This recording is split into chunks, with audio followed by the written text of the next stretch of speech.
It's not like, someone wants to I mean, reclaim this hold for dwarves. to be fair, Lolly loves investigating things. It's kind of his thing. Well, so Undermountain has enough going on in it that, like, not every room on every floor is going to matter, but, like, there's connections between all of them. So the more you guys want to dig into that, the more stuff may or may not make sense later. But, like, as far as what's inhabiting this floor, yeah, you guys killed, what, like 12 drow in about one combat round's equivalent of actions. So, like, I mean, you're pretty sure. There was like 10 of them that died to one spell. Yeah. This is not the probably final stronghold, if there are any high-powered drow here. You could probably just pick that up by context clue. Although we probably just pissed off the mage, given that we just stole their spell book. Probably. Yeah, that's probably true. Well, liberated, I guess, would be a better way. They weren't actually here to stop us, except for 2 guards. Yeah. I mean, if it was that important, they would have it. I mean, it's 2 guards, so obviously they wanted to protect it. Yeah. 2 guards is not protected. Well, it would be if they were. I mean, it's the equivalent of like a basic alarm system, right? So something D&D's a level game, something. Yeah.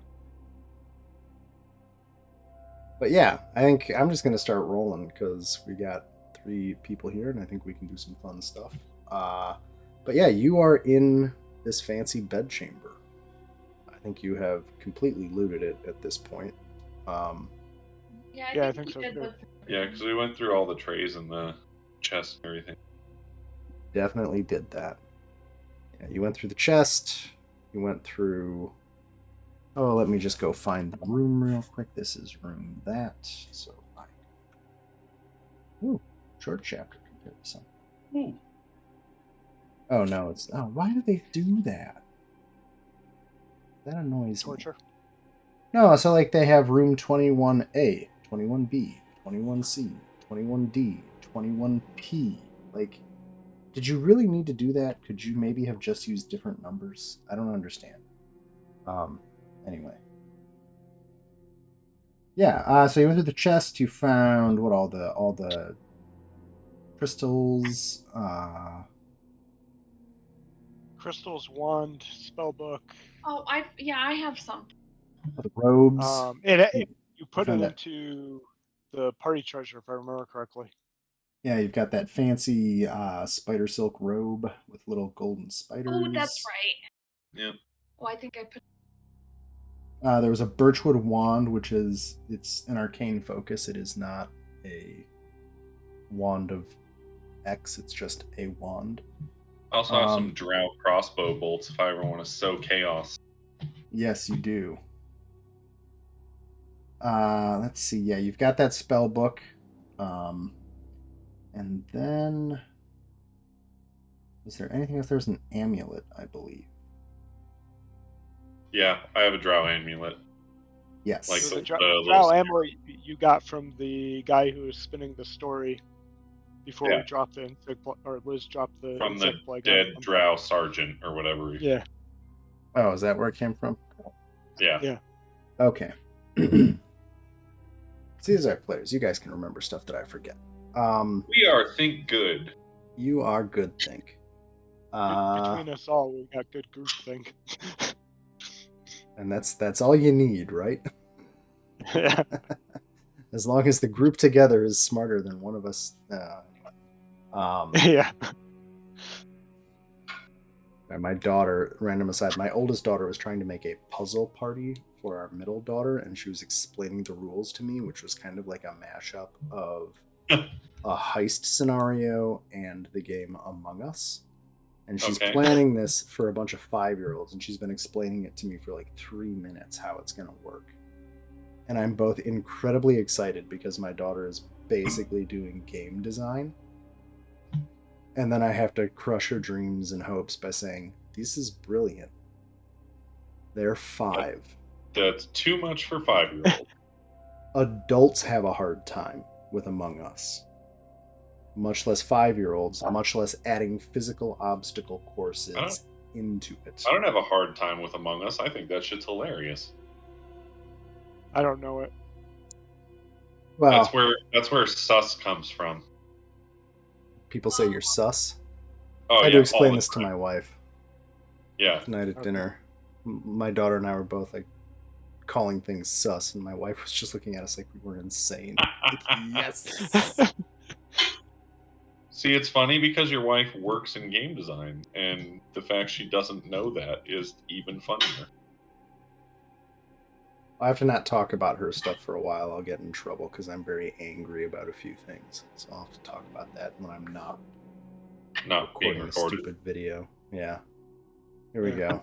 Here we go. I'm going to do this. So what do you guys want to do? Yeah.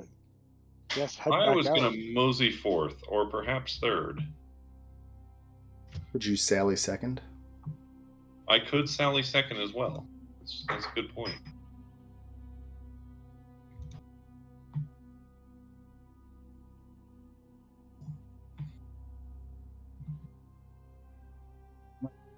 Get rid of Liz's token. Not Liz. God, every single time I see Liz moving, I look at Teresa. Can I select... Well, oh, I can. Look at that. You can move 2 tokens at once. It can get weird, though. We have a door over here, by the way. Oh, there is door. Okay. Before you back. head all the way out. Oh, I just went down the hall. Yeah, I didn't see it because your name like blended into it. Oh yeah, that makes sense. We good for me to open the door? Yeah. Yep. Sure. Good? Sure. Right? Everybody charge! No, Yeah. just You see a room, the wall of which is collapsing, and it looks like it has been stripped of anything interesting. If there ever was anything interesting. Okay. Nope, not that way. I can let you out the door, but only if you do it the proper way. Yeah, you cannot pass through a wall, sir. That's right. you cannot pass. Is there So- any cracks? As you guys, are there any cracks Yeah. in that door? In the wall. She's saying we could wind walk through it. Oh. That's already annoying. Joe's already just pissing. No, I don't care. Walk. So you're in this wider area. There's a door to the south of you. The street continues on to the north. The door to the south, you can hear some faint commotion beyond it. You can also smell the scent of cooking happening from behind that door, and there's a little bit of flickering light that you can just make out under the sill of the door, but it is shut. Hey, maybe we found the hobgoblins. Or perhaps we found dwarven remnants.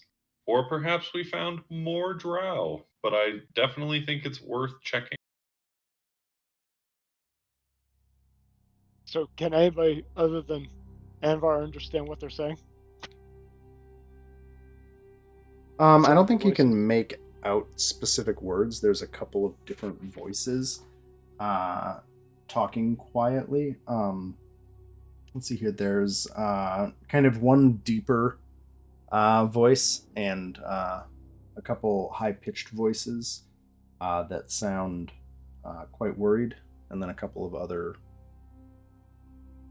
humanoid voices just speaking in lowly. Like nobody's being loud, but you can also hear some what you would consider the sounds of cooking, like a stew or a fire going of some sort in the room beyond.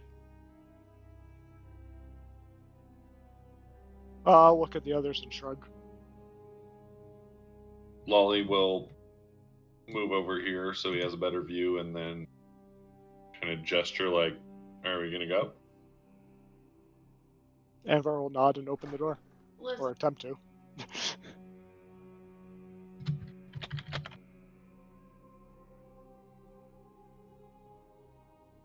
Yeah, so as you come in, there are, kind of surprised, a trio of drow and a trio of bugbears.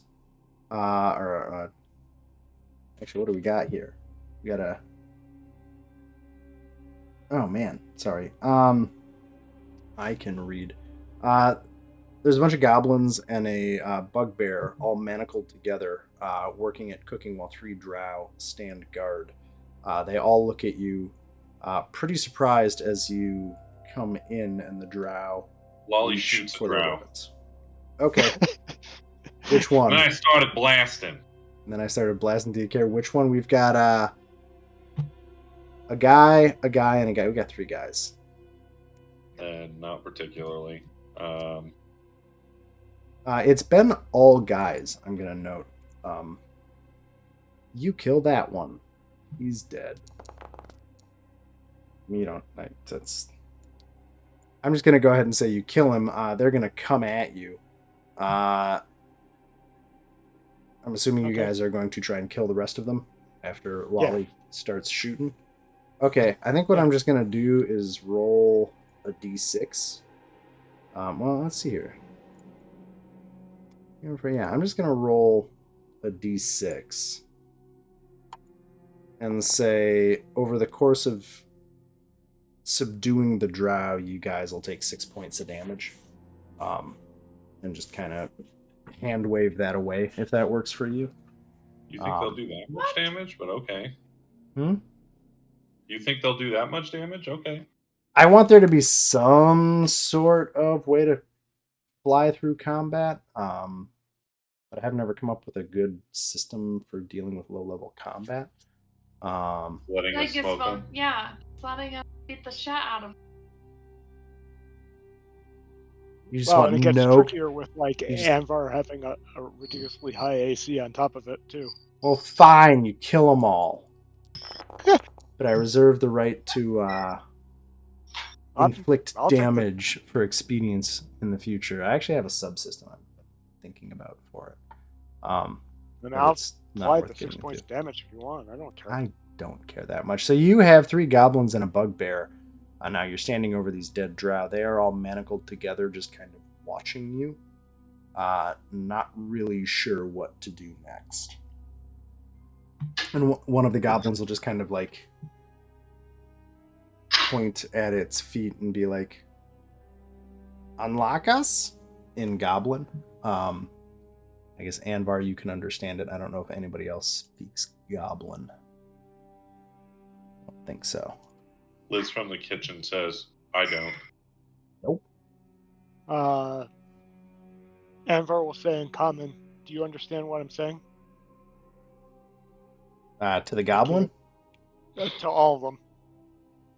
The Goblins definitely... Yep, they all understand you. So they're all just kind of manacled together by a long chain that goes throughout this place. Who had the key? So they had 2 separate keychains, those drow. Well, that's convenient. Yeah. So yeah, the Goblin understands you. They all understand you. Where are you guys from? The 3 goblins kind of look at each other, and one of them says, up the river. Further up the caves. They caught us on one of their raids.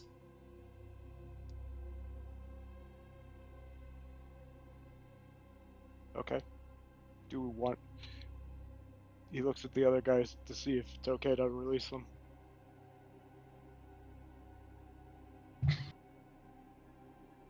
I'm sorry, what did you say, Anvar? He looks at Lolly and Liz to see whether they're okay with him trying the keys out to release them. Lolly will kind of shrug and nod his assent. Yeah. And then Lolly will ask, do the drow often raid you? One of the other ones says, we'll say, this guy here. They've been coming up more. I think they need more food, so they keep coming more. They didn't used to come out as much, but I think they've got us. The guys on the other side of this city, they used to leave us alone, but these drow are pushing in. And they've been feeding people to their stupid spiders. Lolly will look at the dead bodies and see if it's the same emblem that they're wearing. Yeah. You're starting to sense that there's kind of a uniform going on with all these drow you're killing. Okay. Well, if you stick with us, at least until we get out of here, we should be able to keep you safe until you can get out. We can get out of here, because the drow don't seem to like us, and we seem perfectly okay with that. And he'll start trying out the keys to see if he can get the manacles unlocked. I'm trying to see if Lolly would know about the Drow's religion and who or what they are worshiping. So, you've seen a bunch of spiders, and hearing about the drow feeding them to the spiders, you recall Lolth is the spider goddess of the drow pantheon, or at least the elven pantheon. And you're vaguely familiar that she is some sort of combination of goddess and demon. And the rumors are that she can bestow spider-like powers on her faithful, for lack of a better term, but she is a very capricious and horrible god. Is there anything like specifically you're trying to figure out about the drow Do I religion? know what she is the god slash, like, I don't know, like what she represents, like evil, chaos, poison, like whatever. So, huh? Conquer all worlds. No, so in the far past, from what you recall, the elf pantheon kind of split. The elven deities, most of them being, gods of what you would consider at least the nice elves. Lolth split off, not wanting to be controlled or subservient to anyone. The rumors about Lolth include that she turned into a demon queen or is a demon now. Nobody really knows, because there aren't many non-drow that have much contact with that particular god, and nobody's finding clerics of Lolth springing up, at least above the Underdark. So I think you could assume probably power and might are definitely within her purview, at least for drow. But usually Lolth and the drow are just kind of seen as they rule parts of the Underdark, and if you know what's good for you, you stay away from them. And people. I also want to see what's in the pot. Yeah. In the pot is a stew. It's mostly a mixture of mushrooms, some fish, kind of a mushroom fish stew that is bubbling away. Oh, okay. No body parts, I'm good. No humanoid body parts, and it looks like as you survey the bugbear and the goblins, they have all of their limbs, it appears. They're definitely a bit malnourished, but it doesn't look like anybody's been putting goblin bits in this particular stew. Alright, well, So, that's all the Wally's key. got, I think, yeah. Go ahead, Amber. Does the keys work on the manacles? Yeah, you can start unlocking the goblins. Okay. And you want to convince them to stick with you? Is that what you were trying to do? Well, Wally's going to ask them what direction they came from. So they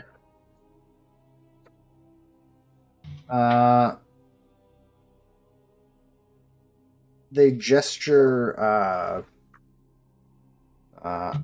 have to retcon a little bit because I made a mistake. But the goblins and the bugbear indicate that they came from the south. There's another half to this collapsed city, and you guys are currently in the half that the drow have been encroaching into. They are, unless you can come up with something better for them to do, going to beat back to the hobgoblin and goblin encampment in the other half of this city. And the go ahead. Lolly's gonna try and convince them to help us to at least find the exit to this dwarven city. And the bug. So the bugbear is going to say, "Well, there's two exits. The one to the north takes you deeper into this drow territory, and the one to the south, we can loop back around and show you how to get to Azok's realm. If you want to go south, I'm happy to take you there, and I can even introduce you to Azok. If you want to go north, I'm not going without at least a squad. It's not worth it."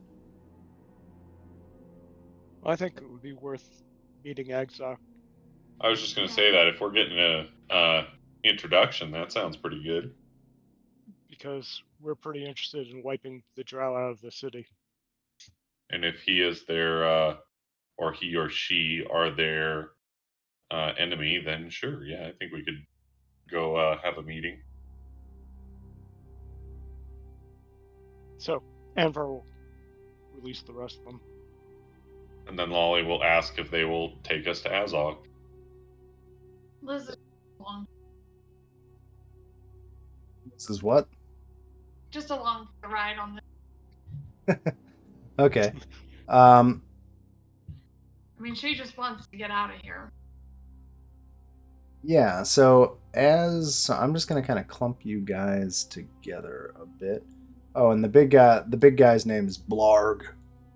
Blarg. And then the little goblins are Earstabber, Bootlick, and Globby. Now, let me get some names for everybody. They have wonderful names. Always. There we go. Blarg.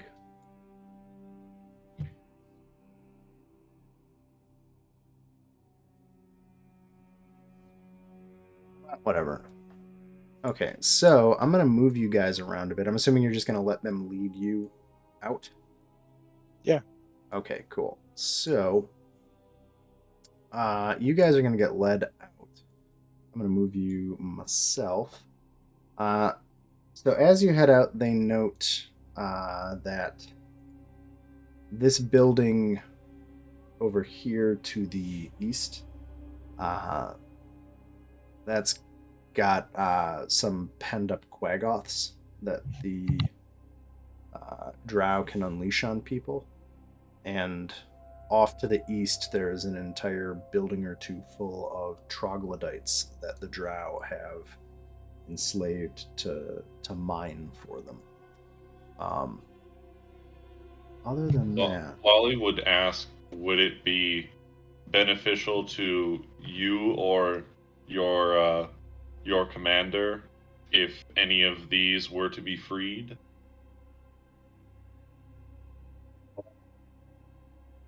the troglodytes as a diversion, but they might as soon turn on us as they might help us. I mean, they're trogs, dumb little shits. Let's see here. The quaggoths.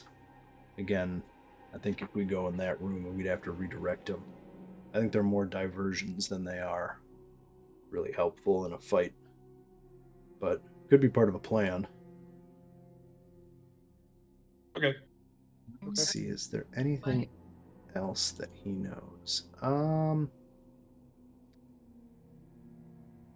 He knows supposedly in the tunnels to the north, there's quite a bit more tunnel to get through, to get there's an old dwarven temple, actually, and he's pretty sure that's where the drow have holed up, and where they're doing their experiments, as he calls them. There's also supposedly some beast kind of in between here and the temple that the drow have in place. He's pretty sure he heard some of the drow that had captured them talk about feeding Trissa's pet. So there's something up that way to deal with, or not deal with. But that's about as much as he knows north of the city since the drow moved in. Let me just see, the layout is kind of, there's a bit more collapsed and ruined city, and then there's the north chunk. Once you get through the rest of the ruins, that turns into a proper old temple. It's about everything he knows about the north area. He also, as you guys are walking, says they don't cross the river ever. There's other things living on the other side of the river down here. And Azok, their king, has forbid them from going across the river. I think that's... yeah. And so he'll take you guys down, and I'm not going to whip through 2 maps, because I think I'd actually have to go through 2 maps, but I'm just going to kind of drag you across all this. He takes you guys back down the way you came into this place. And then let me check my maps. And then the DM figures out which map to go to next. Is it still on level 3 map? Well, it's a level 3 map, but it's a different level 3 map because there are 3 maps for level 3. It's big. It's a real big. Just have to cross-reference the overall map, so it takes you down that way. Well, I will do it this way. D2 view scene. Sorry, there's too many scenes. Okay.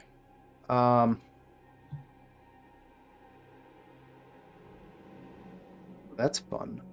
So he's gonna get you. I'm gonna paste you guys here and move you up here and delete all of you and activate the scene. Hopefully this will. And scene. So he's taking you back through the hallways that are passing north of where you recovered the throne room, or the throne. But then he takes you off in the direction you guys didn't go, the rough caves off to the west. And I am going to just kind of maneuver you around so it reveals the cave a little bit. Maybe. Come on. Man. When I select tokens with vision, it's hard for me to see what's going on, but I want you guys to have the whole pathway in case it matters. Meh.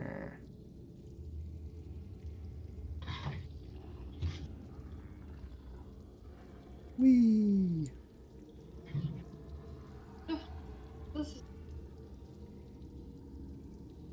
You're just kind of weaving and bobbing through some tight natural caves down here until you get to a whole forward camp of hobgoblins who are pretty surprised and at first quite hostile, but then when they see Blarg and his goblin buddies, Blarg explains that he is taking you to meet Azok, and everybody kind of calms down. But there's a good dozen or so hobgoblins camped out here and kind of a makeshift camp with one particularly big-looking hobgoblin to the south. There's some barricades set up to control people coming in and out of this area. And they'll note that if you headed west past those barricades, that leads to some caverns that go deeper into Undermountain. And this is kind of where they're holding the line against the drow that have been coming in. They've had to set up a bit of a forward base here to keep them back. And then, do you guys want to talk to anyone or ask any questions there, or keep following Blarg as he takes you further up? Blarg. Well, really quick before we keep following Blarg, I want to make sure that it doesn't seem like we're being led to be murdered. Yeah. To the best of your knowledge, nobody seems. These hobgoblins all seem pretty. Once Blarg has explained to them what happened, Drow captured us, these people helped us, we're taking them to Azrog. Everybody just accepts that. Nobody's sharpening knives behind your backs, really. Okay. They're taking you to see the boss. The boss.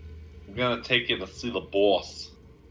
Yeah, we're gonna take you up to see the boss. He'll decide what to do with y'all. You guys. I'm gonna switch accents halfway through. He'll know what to do with you guys. We got a real nice sanitation business here. Don't want nobody messing things up. Yeah, take the custodial sciences very seriously in Undermountain. Where did Teresa go? That was well done. Okay, there we go. I think I heard Teresa join. Am I right? Cool. Teresa, we've been kidnapped by hobgoblins and a bugbear. That's not true. We saved them, and now they're taking us to the boss. Well, then. Did I just make all hobgoblins now are officially from Jersey? Yes. This is canon. Thank you. This is canon. They're all from Jersey. So you want to keep following Blarg? Yep. Okay. Teresa, I'm just kind of revealing lots of tunnel as Blarg is leading them to meet Azrok, the king of the bugbears. Or hobgoblins, sorry. The king of the things that normally would be killing us that are not killing us. You pass another camp of hobgoblins here. There's another brief interaction as they're at first a little like, what? And then Blarg explains going to see the boss. As we move up, Blarg is going to note that this tunnel here, don't go there. There's an undead one-eye in there, and unless you really want to screw around with that thing, probably best to just leave it alone. It doesn't seem to leave that cavern at all. Would it be beneficial to you and your people if it were to be removed? Blarg shrugs and says, I mean, if you want to kill it, it's another... If you want to kill it, it's another cave for us, but, seems like it might be... It's more risk than we've wanted to take. I don't know if I can keep up. Now that I'm trying to do it's not worth the war. Describe this undead eye. Don't know if the steak's worth the sizzle on that one, if you know what I mean. Perfect. But he's like, if you guys want to kill it, by all means, go ahead. We just leave it alone. It's basically, it doesn't screw with us. So until it comes out of here, we keep a couple of eyes out here. Hey, Dribble, Zob, and two little goblins kind of poke their heads around the corner. Has the one eye come out? I'm like, now. Okay. So we keep them here to make sure if it does anything, they go run into Okay. the other guys. Okay. I don't know how. Man, now I just want to have the bugbear talking all the time. This is great. Blark's gonna keep going. Oh, did we get to the end of the map? Ooh. Okay. So we'll get up here. And we'll come back here. And this room, as you walk by it, just reeks of foulness. And Blarg says, yeah, that's the trash pit. There's a monster in there, eats it all. So we just, throw the trash in there and it takes care of the rest. That's the sanitation department. And now I can Rather take efficient. us to the other map. Oh, God. Okay. Which one is it? Oh, H. Level 3 H for Hobgoblin. Hey, I labeled these after a fashion. Hobgoblin. Hobbledegoblin. Where does the Hobbledegoblins come up? They come up here. Okay. I'm going to pop you guys right about here and get Teresa. Did I activate the scene? No. I should activate the scene. Okay. So you guys weave north a bit and eventually are in another chunk of Ruined City. Much like the prior one, this is a warren of underground Malarican Dwarven ruins. A ruin of ruins? That's super helpful for me. And the goblins are going to peel off as you get in here. There's a couple of other bugbears up here kind of guarding. You have another interchange with Blarg, and they send you on your way. I have to find out which one is the throne. Hey, that one. 20. Yeah.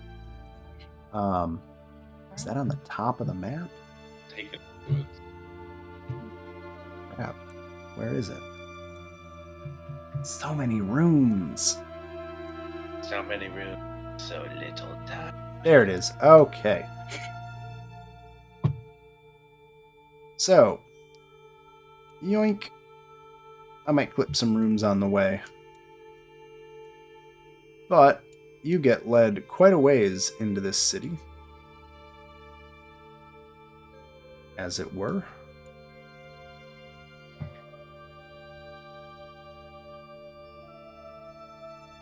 Just kind of moving you up. I will put you guys... Oh, that's G. Damn it. And as you pass by, you do hear activity in many of these buildings that we're not going in. I'm just taking you straight to Azrock right now. But you definitely see various... Meaning, like screaming or like... Yeah, like what kind of activity? You hear some sounds of people doing work. There was... let's see. It sounded like you... So, buildings that it sounded like you passed. It sounded like you passed to the south, kind of a schoolroom, almost. Like, it sounded like one voice, a deep, loud voice was telling a bunch of higher-pitched, lower voices, kind of in what to you sounded like maybe Hobgoblin's school. You passed a room that sounded like a kennel, like people feeding animals. No screaming in any of these. And then some various workshop sounding type things. Up here you come to a quieter area. That was interesting. And Blarg will hand you off to a Hobgoblin captain standing in front of a door. And he'll say, "They're here to see Azrock." And Blarg will go, "Yeah, they rescued us from the drow." And he'll grunt and open the door. And you can see, and he gestures for you to enter a room, and you can hear and smell from inside. Lots of sound and socializing. I think from the doorway you can see there's a giant warg kind of laying against a wall with a goblin tending to it, and there's a large number of bugbears, goblins, and hobgoblins kind of in the northern section of the room. He's just... The guard kind of stands aside and makes way for you to go in.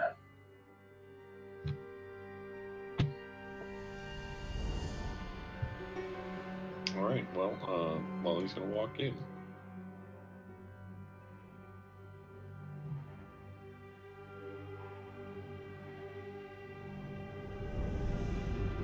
So as you enter, there's a second warg also lying in one corner. They both kind of look up and sniff at you and then lay back down.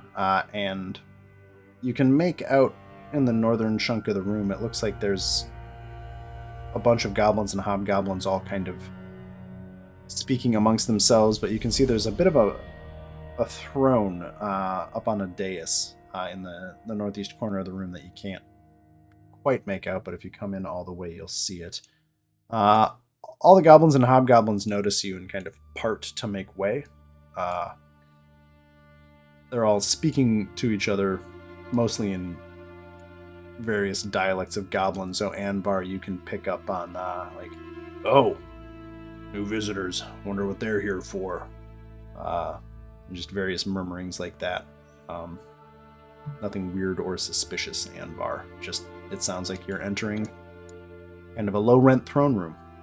And all the attenders. As you come up, seated on literally a throne of skulls, is a rather large but old-looking hobgoblin with a cowl completely shrouding his face in darkness. And at his side is standing, you would presume, his hobgoblin queen. And as you come into the center of the room, up from the top, the goblin king says, "Oh, visitors, what brings you to my realm?" Lolly will walk up. I was like, this is where Liz just turns to Lolly. Lolly will walk up and with a flourish do a little quick bow and say, "Greetings, great chieftain. Thank you for the welcome of your realm. We appreciate that you and your people have brought us to your home, and we hope that we can come to terms with each other so that we may both benefit from our interaction."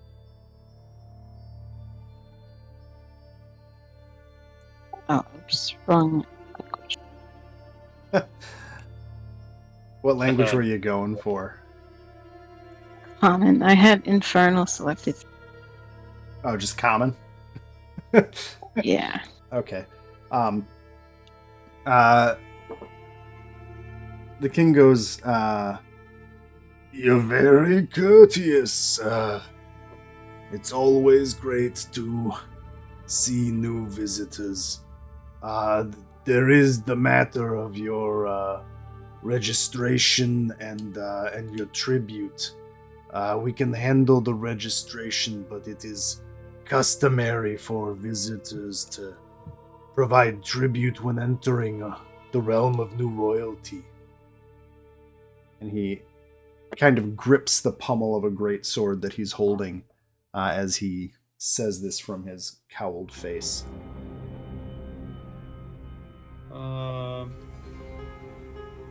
Whoop, that's not what I wanted. Sorry. Trying to look at the details. So Lolly will kind of like give him a sly grin and say, "Does not the lives of your men and clearing your enemies from your city mean anything to you, great lord?" And he'll raise, well, you can't see any of his facial expressions. Never mind. Saving my people. Who have you saved? Why, Blog and his companions, of course. And then He is the reason we are here before you now. the woman next to him looks across all of you, very stone-faced, and then just kind of her toothy jaw splits open, and in just a horrible shriek, she just goes, "Blarg! Are you out there?" Just everybody in the room kind of winces. And you hear, "I'm coming."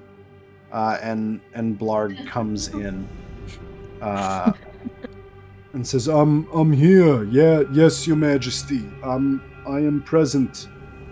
And in a less ear-splitting voice, she says, I can't fucking do that. Nope. My voice is still recovering. Apparently I can do male voices, but not female at all tonight. Did these people save your life? Yeah. Did these people save your life? Blog, these people say they saved you. Did they take you out of that drow camp? Yeah. She asks Blarg if this is true, and Blarg says, "Yeah, they saved me and a couple of the other goblins. They're telling the truth." And then the queen looks at the rest of you and Lolly, particularly you, and says, "Well, Sir Tiefling, sorry, I can't do her voice tonight. Perhaps if you could swear to continue showing such fealty in saving our people, I think my king would be most satisfied with that tribute." And she kind of winks at you with, from the side of her face that the king can't see. Well, we certainly swear to continue to eliminate the drow from your lovely realm, because the drow are no friends of ours. And the king kind of, Azrock thumps his sword against the ground a few times and chuckles. "That's a pretty good fealty promise. I think we can accept that. Lurkana, always good at translating my demands into more useful currencies. Well, make yourselves welcome in my kingdom. We don't have too much to offer beyond meager food and safety from what lies beyond the walls, but you're welcome here, and thank you for saving some of my people." Of course, we are glad to have assisted.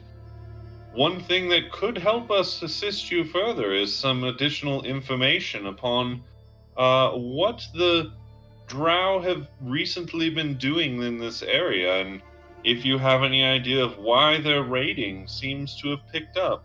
Blog tells us that their raids have become far more active recently and seem to be much more of a problem.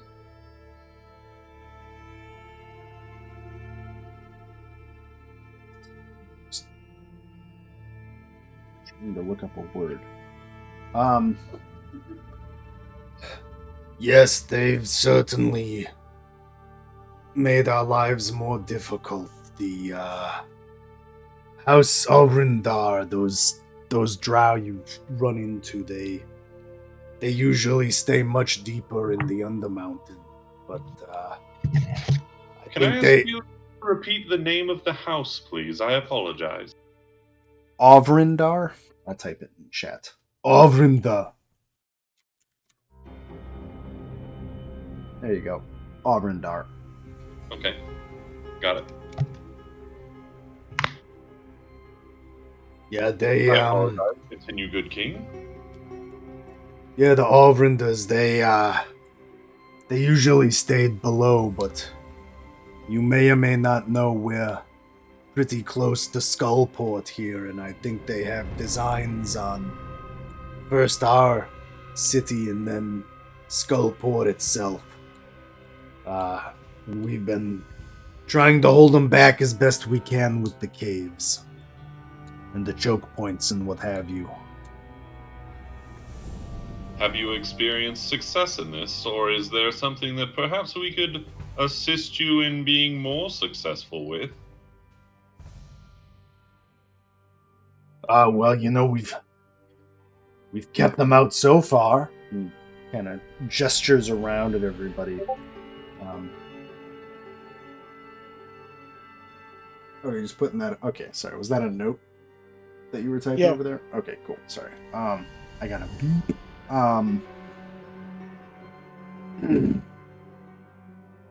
Sorry.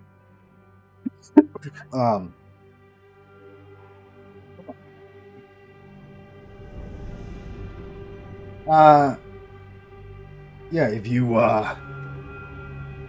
you can help secure the tunnels to Skullport or even defeat the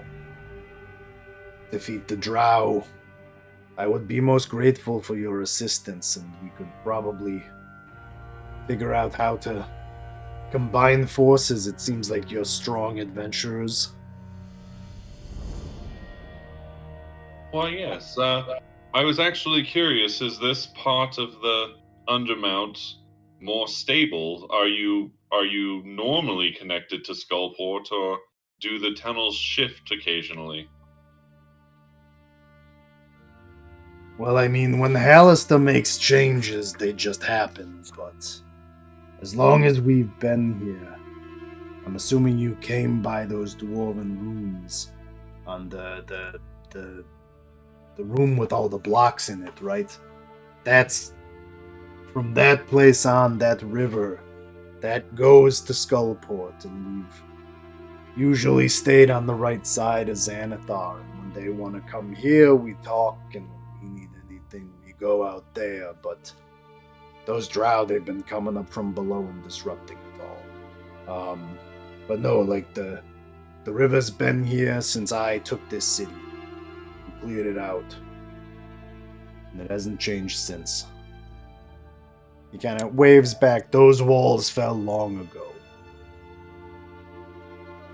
Now, I do want to advise, while you may hold the Drow off for now, they are very patient, and they have a lot of time to figure out each and every crack in your defenses.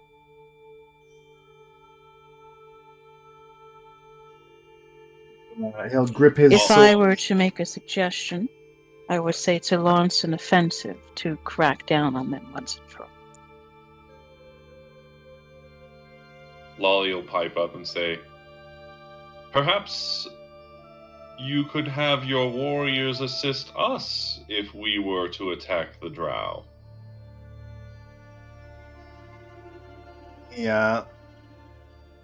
He thinks about this for a minute, and his queen, her name was Lurkana, if the way I said it was not easy here. I'm just going to write their names. Azrock and Lurkana.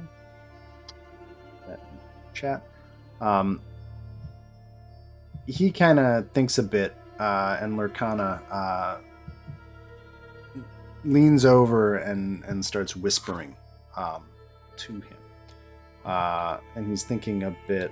While that's happening, I think Lolly and Teresa, could you both give me a perception check?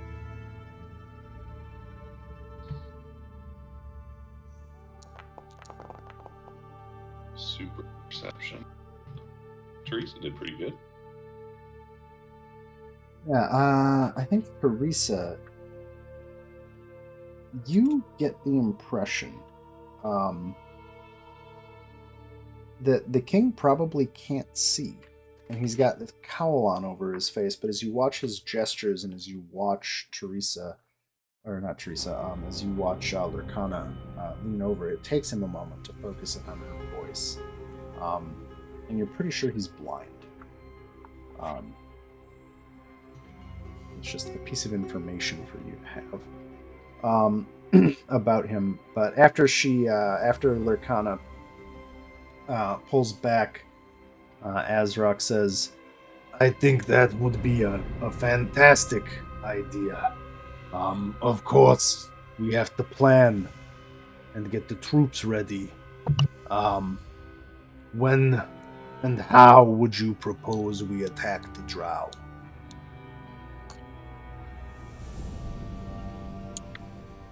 Where are the locations that you know of that they tend to gather? Well, there's the temple, north, the north ruins of this city on the other side of the wall. Kind of almost mirrors where our throne room is, and that's where their temple is on the other side. It sounds like Blarg, you were in the lower city over there. Blarg just kind of nods and says, "So there's the lower city. There's a few encampments on the river that they've been encroaching up from, although I think that might be a separate offensive of theirs. And then there's a chimera that guards the inner approach to the temple, and then the temple itself. And there's a back warren into the temple, but it's full of those weird spider people things. We usually don't try to treat with them none." So there's not try and do this with my voice. So there's basically two main approaches to the temple. There's going through the city that you guys already went through, and just continuing on to the north. There is also kind of a back tunnel, and then he'll also note that you can actually. In the past, they would have considered trying to go up and around, because the way out of this floor of Undermountain is through that temple. If you want to go higher, the bugbears usually and the hobgoblins usually don't care about going much higher. But if you somehow were to come from above, that would spit you out and kind of almost completely loop around to the other side of the temple. So there's basically an approach from above, an approach from a back warren filled with weird spider men, and continuing through the city that you guys had previously been in, where you rescued Blarg. So Lolly will ask, when you say Spider-Men, do you mean like the oversized spiders that we saw in the other part of the city, or are you speaking of a completely different race? No, like big, like 10, 15 foot spider legs and butts, and then they got crazy dudes on the top. I think it's some weird magic thing they do. Interesting. And you say they are hard to treat with? I mean, they're fucking crazy. You can talk at them, but then they'll just come at you with the spider legs. You can either kill them or you can run away from them. If you leave them alone, they're really not a problem. So would they be a The problem mad after goddess probably cursed them. What were you would they saying, be a problem Anbar? would they be a problem for you after we clear out the other drow? I mean, there's only a few of them. We can probably handle it. It's more those spider men. They're not very smart. The drow, though, they fight together, right? They're smart like us. They got tactics. Some of them got spells. It's not a simple thing.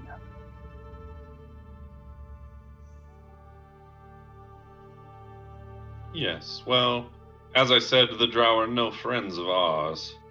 I think I think all of us would be rather pleased to find the drow no longer in front of us or behind us.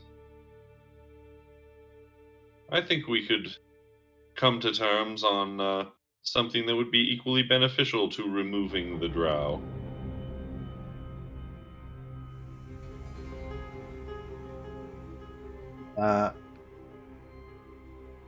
He'll nod and sit back in his chair and say, "Well, as I said, we need some time to get all of the troops together, I propose that you enjoy our hospitality for the evening, and tomorrow we regroup and discuss specific tactics and preparations once I have had time to make some arrangements on my end.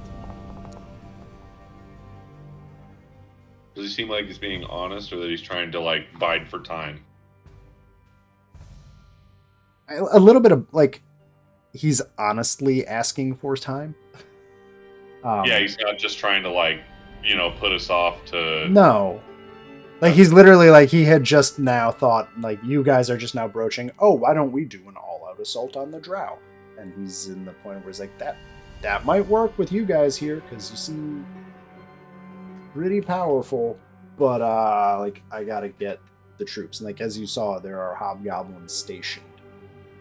Okay. Kind of Yeah, all I was just trying to see if he was, like, being honest with us. No, you don't detect any lying. Yeah, one other thing Lolly will ask is if they have any kind of magical weaponry or armor or anything that could potentially assist with this attack.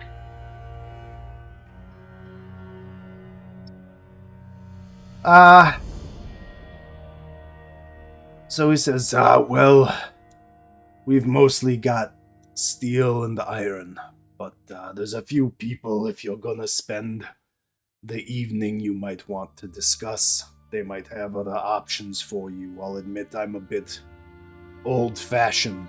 And he grips the great sword in his hand again. But he says, there's the ambassador down to the south, Ulquest. He's from Xanathar. He might have some magical items or something. I don't know. We mostly let him keep to himself. And you could talk to Prita off in the glowing cavern to the east. She's kind of who we go to for our magical needs. Beyond that, we can help you with the. If you need some basic armor or some weapons, we can scrounge in the armory. But sorry, we're in pretty short supply on magic trinkets and spells. No worries. I just thought I'd ask because the drow, as you noted earlier, do have spells of their own. So figured it was only prudent to ask.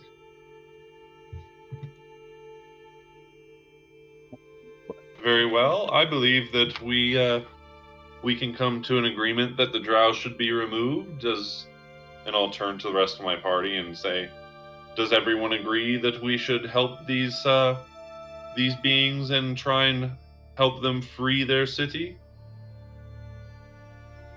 It is less energy on our part, and it's good to have minions to do the work for us. So, yes, I agree. I agree as well. It would be good to remove the threat of the drow. Okay. So I'm going to reveal the whole map on this floor because you guys are on good terms with them. I mean, obviously, if you haven't been in a place, like, whatever, but to give you guys some layout on. So Azrock will agree, and then he's gonna excuse himself with Lurkana, and ask a couple of the hobgoblins to show you guys around, and help you find some guest quarters. I'm gonna go to the bathroom real quick and come back and then kind of give you guys the layout of the city, as it were, and then kind of figure out what you want to do and all that. So I will be right back if anybody else needs to go to the bathroom or anything. Is everyone else here, or did anybody else leave? I'm here. I'm just laying down. Hey. My head feels kind of light, but I'm fine.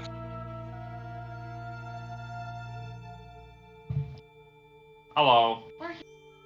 Hello.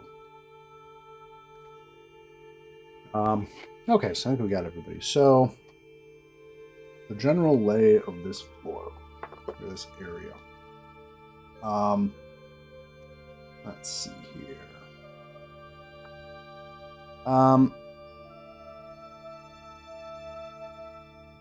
So this place is kind of ratty. It's not quite as scoured clean as the other, the drow side. Maybe because there's not giant spiders everywhere here, but it's also inhabited. As you guys move around, there are probably at least a score or three of goblins, hobgoblins, and bugbears that make this place home. So the caves off to the east are all mushroom farms, where primarily goblins work tending to various mushrooms. And then there's lots of little workshops where goblins and hobgoblins are preparing stuff. Let's see if there's any particularly interesting places. There is... why did they do this in the reverse order? So there is a trader far, far down to the south who supposedly can get you goods potentially. As Rock, or some of the hobgoblins will note that may not be quite up to the standards you're used to above ground. And then there's the Warrens off to the far southwest side of the map. They mostly leave alone. They patrol them now and then just to make sure that no vermin or any particular or anything grows there, but they don't really use the southeast side of the map for anything. To the southwest is where the armory and the kennels and some of the workshops are. So unless you have a particular interest in that, they don't spend a whole lot of time talking about it. The ambassador is in that room that has the big red carpet in it. He's the ambassador from Skullport. There is a lady that they call Prita Kripa, who lives kind of over, I'm zoomed out pretty far, but there's a little alcove kind of in the middle of the map that has some weird glowing mushrooms on it. There's a lady that lives there that most people stay away from. The hobgoblins really don't interact with her much. They just know that Azrock said that she gets to live there, so everybody leaves her alone. And then to the north are kind of a communal barracks, the throne room. There is, what is the altar space? I don't remember what that is. Just so up to the north, that north room that looks like it has a throne or an altar in it. There are two hobgoblins guarding that, and you're told nobody enters without Azrock's permission. Up there. Let's see if there's anything else. Teresa, I'm sure you're fascinated by the room that has all of the zombies in it. Because I saw somebody dragging their mouse over there. Yeah, I was looking at that. I was like, are they just trapped in a house? So there's, I mean, you don't know they're there. I'll say, like, obviously you as a person know it, but as a character, the hobgoblins will know that, like, that's a building that's where the dead bodies go before they can bury them or send them down the river. They don't linger on it too long. Yeah. And I think that's it. And there's an ale storehouse, which the hobgoblins are very proud of, which somebody has their mouse over right now. But that's down here. And they say you're free to partake in some of the ale if you would like some for rescuing some of their friends. I think that's the general lay of the land. They show you guys over on kind of over where all the beds are, they offer you basically any beds you want. You're free to use. You will note that they all smell vaguely of hobgoblin and bugbear. They're very happy and excited to let you use them, but maybe not the most inviting of beds. I'm gonna clean mine with prestidigitation. Yeah. It'll be the only clean bed in the entire city.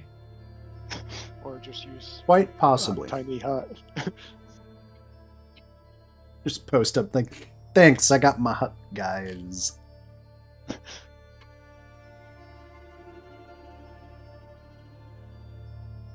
But that's the general lay of the land. If there's anything specific you want to go to or have me describe, let me know. Otherwise, I don't want to just read through like paragraph after paragraph of descriptions. Outside of like what you want.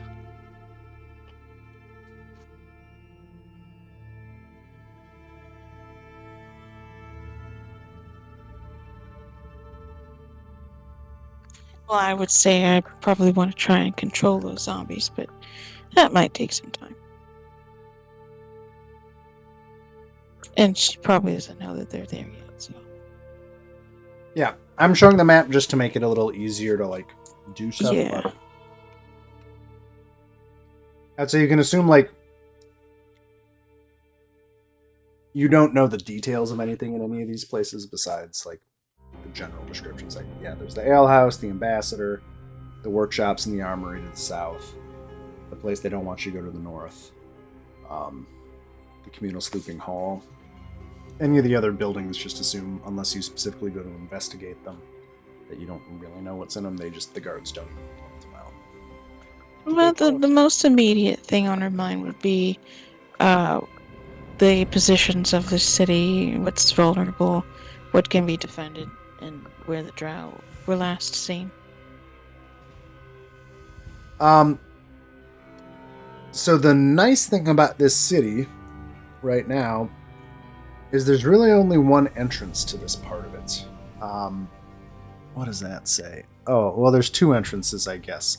There's the entrance you came in from the south, kind of down here, very far south. There is also a cave past the mushrooms that goes all the way to Skullport. It's a couple miles of pretty treacherous cavern. To the best of the bugbear's knowledge, it actually doesn't intersect anything. It's basically just a long and difficult trip to Skullport. Usually, if they trade with Skullport, they would actually go to the river south of here, because it's maybe half an hour to an hour by boat. It's half a day or longer to go through those caves. So usually they just kind of keep an eye on those caves that head out to Skullport, but they have never seen the drow come from that direction. So as far as an assault on the city goes, this city would come, at least to their knowledge, from that entrance to the south that you have come up through.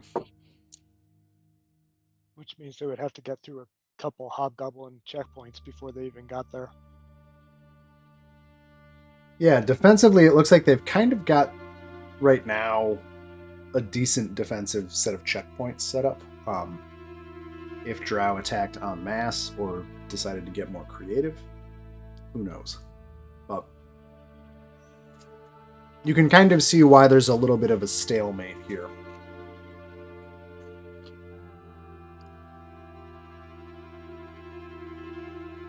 Did they tell us where the glowing cavern was for talking to, if we decided we wanted to talk to Frida? It's kind of right in the middle of the map. Okay. You can kind of see it. It's this little cavern that just has a icon in the middle of it. Okay. I can ping it. I'm not sure if it'll be clear to see. I'm kind of pinging where that cavern is. And if you want to talk to her, I can describe that approach more. I don't know if we do or not. I just want to make sure we knew it was an option. If we have nothing better to go on, Amber will at least check out their alehouse. But I don't know if we have anything else we want to do first. Not for me. I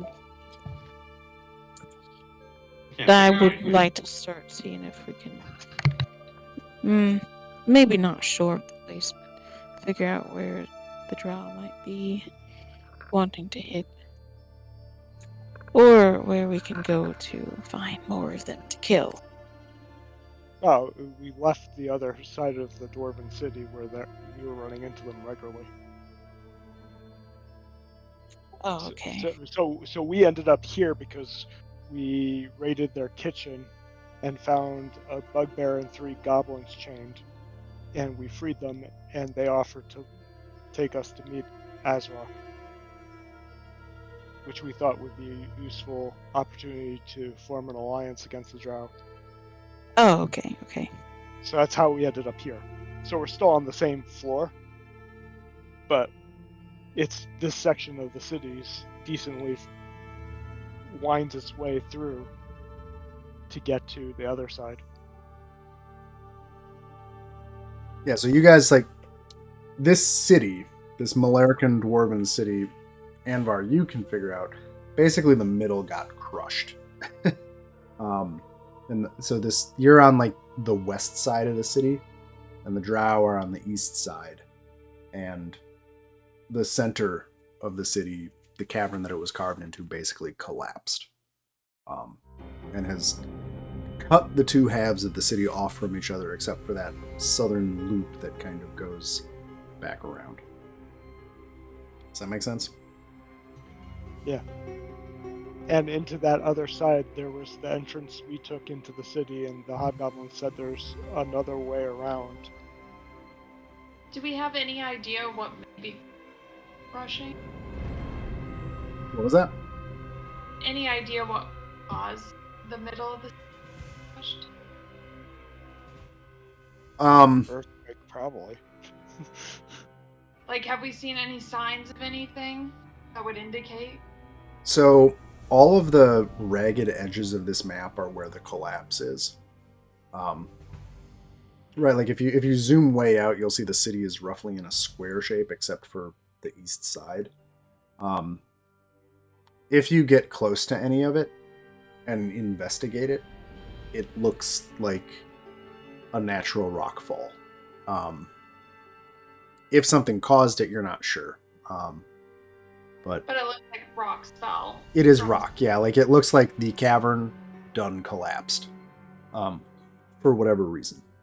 What that reason is, who knows, but maybe the Malaricans were bad, maybe lack of maintenance caused a problem, maybe Hallister split the city in half because he decided to, but right now it's basically a solid wall of the mountain, separating the two halves of the city.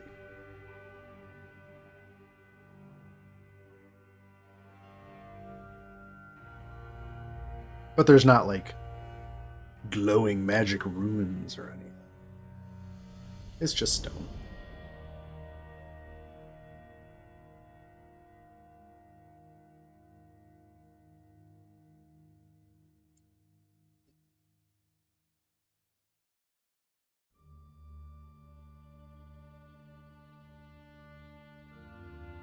Did you guys want to talk to anyone in particular, or go to bed for the night, or do anything? So if nobody else has anything, Anvar will actually go to the alehouse and check out what passes for Hobgoblin and such beer. He's afraid, but he'll figure it out for the name of the craft. So that's directly south of the throne room. Oh boy, brewed that- with socks. That is the Okay. the ale warehouse, if you will. So if you head down there, I can just. Oh, that's Teresa. Sorry. Yeah. I'm zoomed out so far, I can't see whose token is what. I'll just move you down there. Okay. There. You are in front of the door to the ale house. Or the not ale house, ale warehouse. If you want to go in, there's nobody stopping you. So as you open it, a hobgoblin's hanging out, sitting on a stool. He's got a mug, and just kind of smiles. I will say, as you guys kind of got toured around briefly by the couple of hobgoblins, they did eventually. They recommended that you go get your papers. Oh,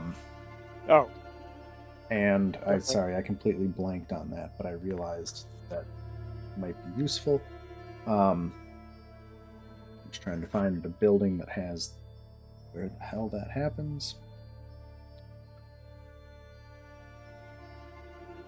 You.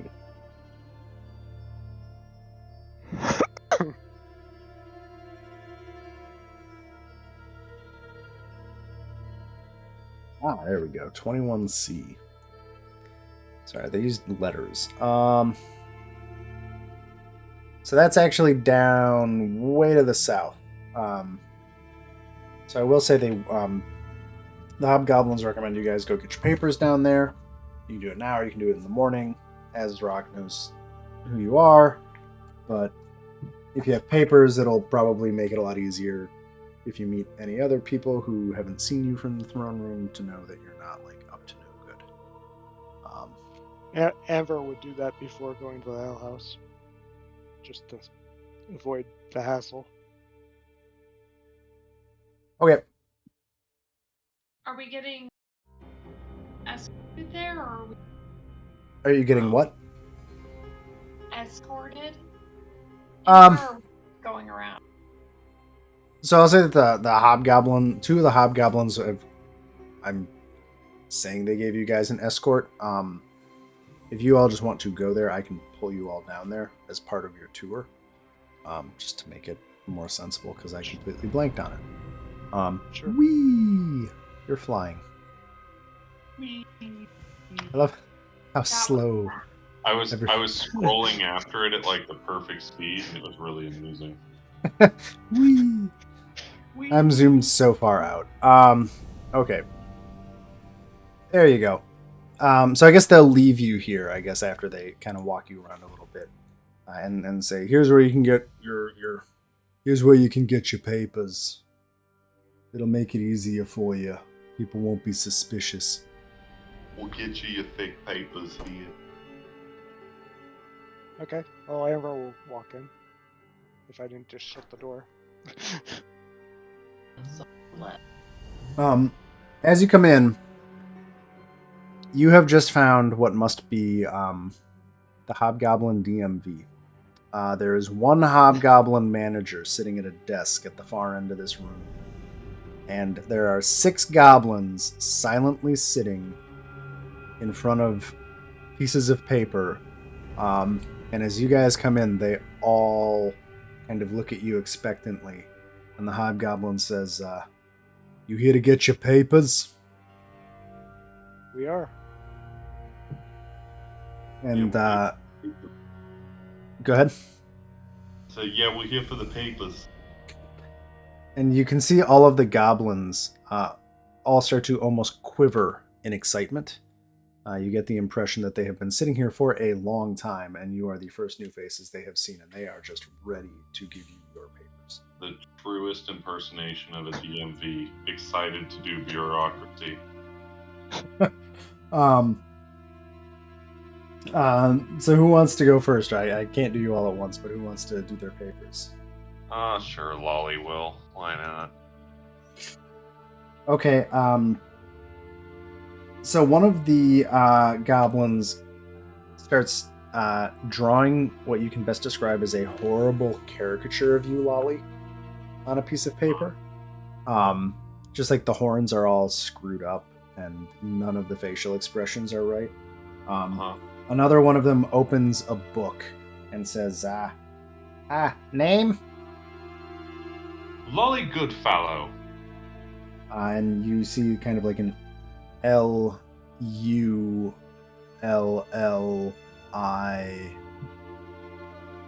Then it just like goes downhill from there. And then it looks you up and down and says, you're not a goblin, what are you?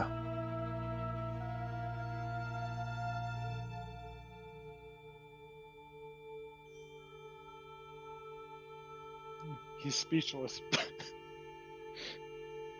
Why, I am a tiefling, my friend. Tiefling. What the? And he kind of like whispers to one of the other ones, and then he says, how do you spell that? I've never seen a tiefling before. I mean, I've seen horns, but you're different.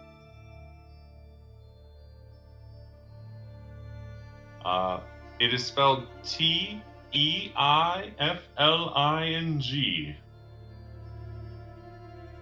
Okay, great. You see that he replaced the final G with a J, for no apparent reason. Right. And then he says, how old's ya? Actually, I don't remember how old I am. Oh, you're retired. I mean, I'm not young.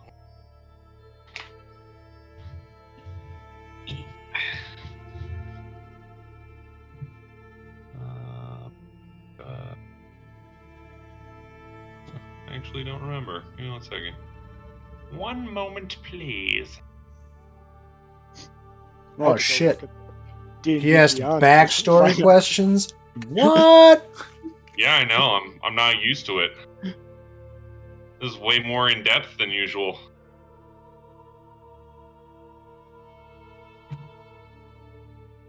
Alright, so. What, did you think that you were going to kill everything down here and never have to do any bureaucracy or record keeping? Yeah, I'm actually pretty glad. I'm pretty happy we actually got to talk. I am 105 years old. And the goblin just kind of goes like, wow. I'm surprised you don't have more white hair. Great. Okay, skills. Because I got your height and I got your eye color. What are your skills? I'm quite skilled at the art of detection, investigation, and of course, finding clues through conversation. Ah, yeah, funny guy. Okay. That's nice. Cool. Okay, let's see. And then the last thing here is home city. Where you from?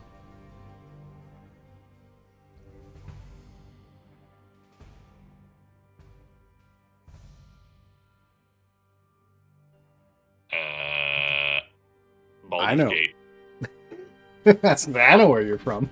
I know. I was like, I'm well aware of this one, and my brain is just not giving it to me. When your head just stops. Yeah, I mean, like, I don't even know where that is in my character sheet, and I was just like, fuck, this one is so easy. What? Oh my god. I have a character in one of my games that I play, and his last name is von Hundenwald. So anytime anybody asks where are you from, I just say, well, I'm von Hundenwald. I'll make my life easy. Anyway, so he scribbles it down, and then one of the other goblins kind of furiously finishes some stuff and throws some sand on a sheet of paper, and then runs over around the counter, shows it to the hobgoblin. He grunts, and then the little goblin runs up to you and says, here you go, Mr. Lolly. Here's your papers. And you look at it, and you have basically a hobgoblin passport that has kind of, sort of, mostly what you just told them. Under skills, it has, like, talking good and looking at things. And age, it just says, like, way older, question mark. But just kind of, it's okay. You got your papers. And you are now free to travel about the city with proof that you're allowed to be there.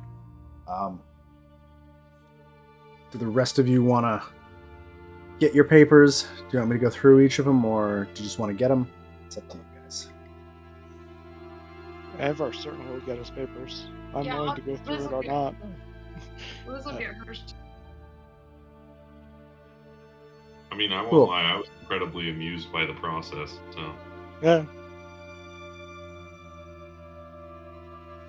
Liz, your paper, the most interesting part on it, it'll say, when it says race, it says lizard with 2 Z's. And it doesn't say folk, it just says lizard. And then it has an arrow pointing back up at your name, Liz. And under skills, it says jokester. Being lizardy. Rather cold-blooded. Yeah, Anvar. Yours says Godman under skills. He would have also mentioned he was a brewer. Well, that does get a very appreciative reaction from everybody in the room, even the manager,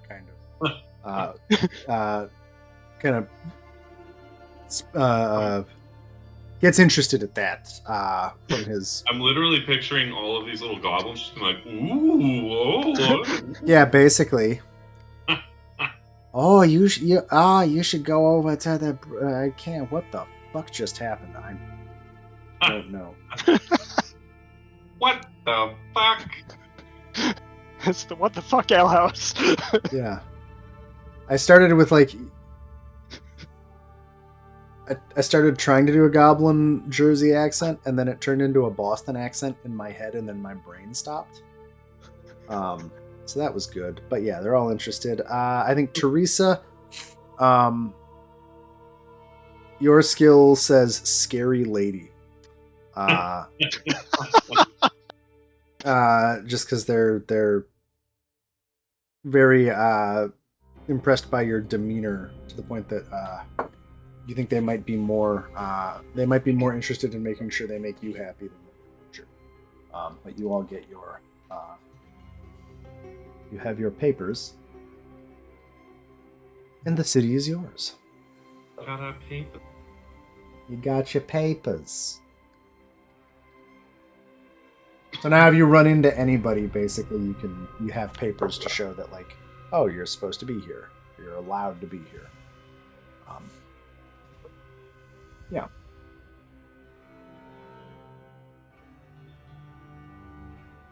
Any one of them willing to work for some extra pay?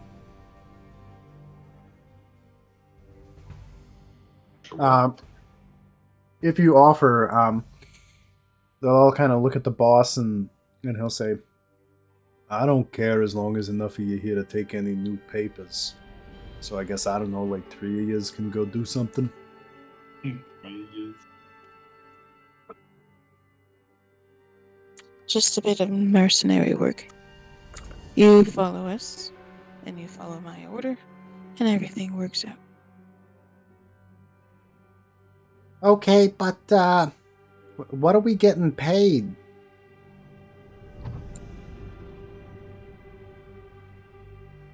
And let's see. I do have some gems here, and I have some rings. As you pull a couple of those out, they all go, ooh. But only if you agree, and only if produce results. And one of them says that, okay, how about we each get a ring a day? You each get a ring when the job is satisfactory. Okay. It will not be a long-term agreement. Well, like, you still haven't said what the job is besides follow you around, and, like, technically I don't have to go nowhere to deliver on that one. I mean, I could, but, like, what are we doing? Wanna.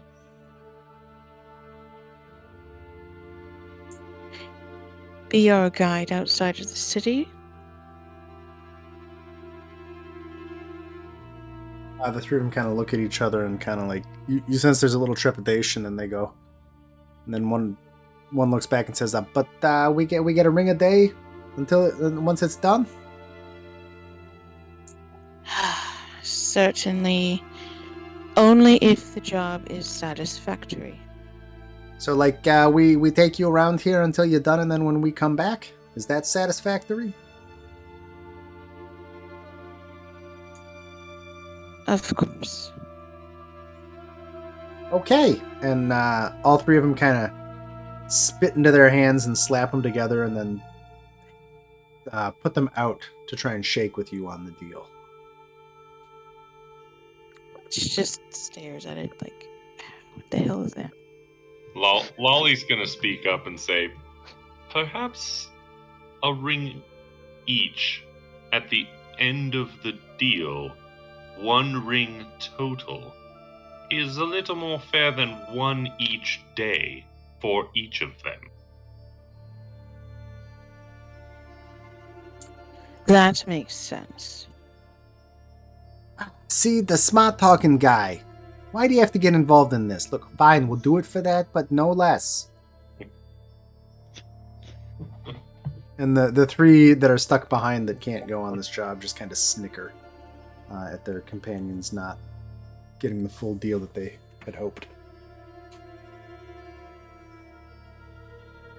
And then one of them says, well, somebody's got to shake a hand, otherwise this ain't no binding deal. We got the spit and everything.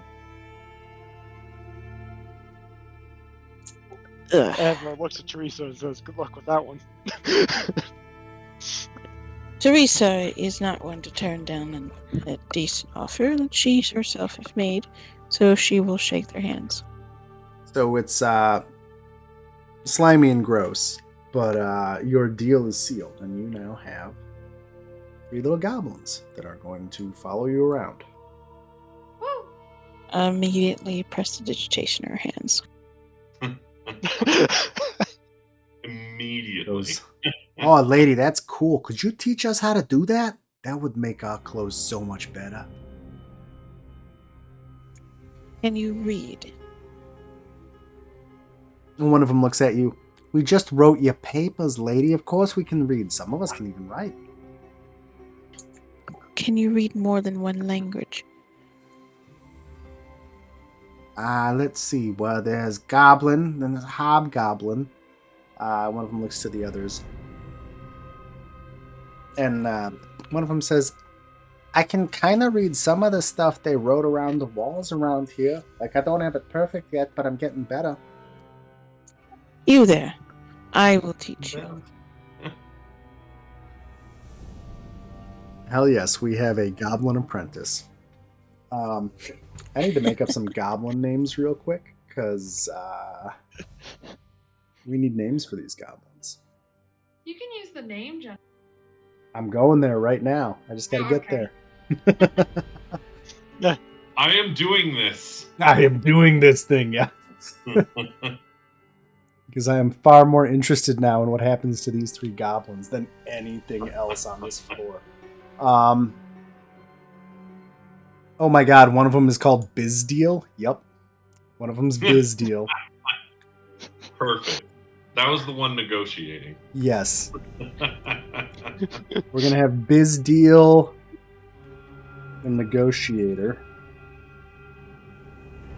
His paper says negotiator. Negotiator, the art of the deal. Oh my god. We got Bizdeal the Negotiator. Oh god, I don't think I'm going to put the Negotiator as this permanent name on the token. No, it's just in his papers. Okay, we got Bizdeal. Great. Who else we got? What else we got on this one? Rotrat? I like Rotrat. Cotbox? Cotbox is a good one. We got Cotbox. Who doesn't love a good fantasy name generator? I So love we got... Oh, let's get a female name in here. Or, yes, this is the last one. So the one that was said that they could kind of sort of read Dwarven. She says her name is Liarvia Gosai, or, you know, most people call me Leah. Good. There you go. And the Arviagsai is the apprentice now that you have, your goblin apprentice. But you have your goblins. And your Oh. papers. Perfect.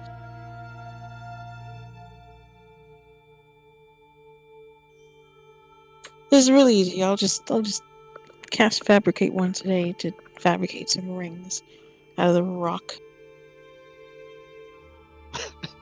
You're gonna do it right in front of him?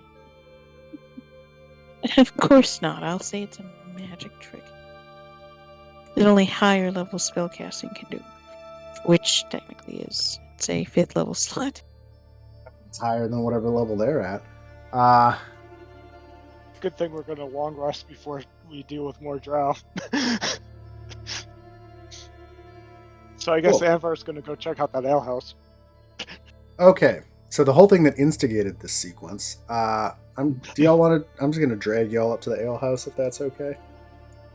Yep. You got your papers? Yeah, that was literally, I was like, oh, you guys didn't get your papers. These maps are so big. Okay, there you go. You're at the alehouse. And this time as you come in, the hobgoblin looks at you, Anvar, and not in an unfriendly way, but says, you're new here, you got papers? Yes, I do. Yeah, show him to him. He goes, oh, water deep. I guess you're a little deeper, huh? Well, don't get too deep in the ale, but go and have some. I'm a dwarf. There's no such thing as getting too deep in it. And he just kind of chuckles and is like, maybe we have a contest later. Yeah, maybe. So yeah, you come into a room full of casks. Probably about half of them are empty, but there's a couple of them that, as you tap on them, they seem full. A couple have spigots. There's some mugs lying around. Are they all the same brew, or are they all different stuff? They're completely unmarked. Oh, good. It's a mystery. I guess the ones that have spigots will be already started. I will take a small bit and sample to see which one's actually tolerable, if any. How would you describe your palate for ale? I'm a dwarf. I'm sure it's really good. But like, are you like a craft brew dwarf, or are you like totally happy to just slam down? You know. Oh, he's a brewer. He's got to be totally a craft brew. Okay, so you're a little bit of a beer snob, as it were. Oh yeah, totally. So you drink the first one, and you detect it's definitely an ale. It was definitely made fast, and there's definitely some serious flavor of.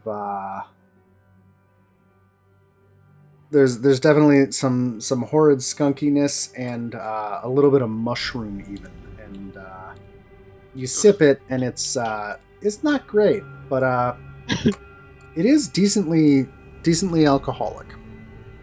Okay, well at least it's got that going for it.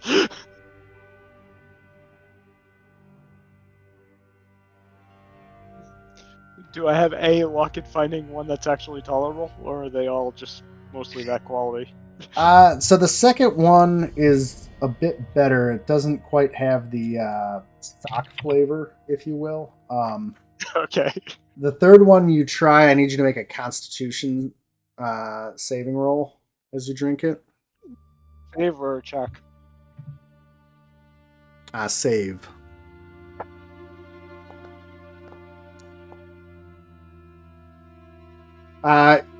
You throw up a little bit in your mouth as you drink it. It literally tastes like a skunk's ass. Oh. With a little bit of mushroom and hops thrown in. But you're able to swallow it back down. And the hobgoblin, seeing your reaction, just laughs uproariously and says, yeah, I don't think we have much of your above ground high palate pleasing lagers up here or down here, but it'll get you drunk. It will that. Just gotta knock it back. So he rinses out his mug with water, and then we'll fill it with the second one. Okay. To be clear, this one it's not good. It's just the least best bad of of the the three. three. Yeah. Yeah. And I'll tell the others, if you're going to partake, this one's the least bad.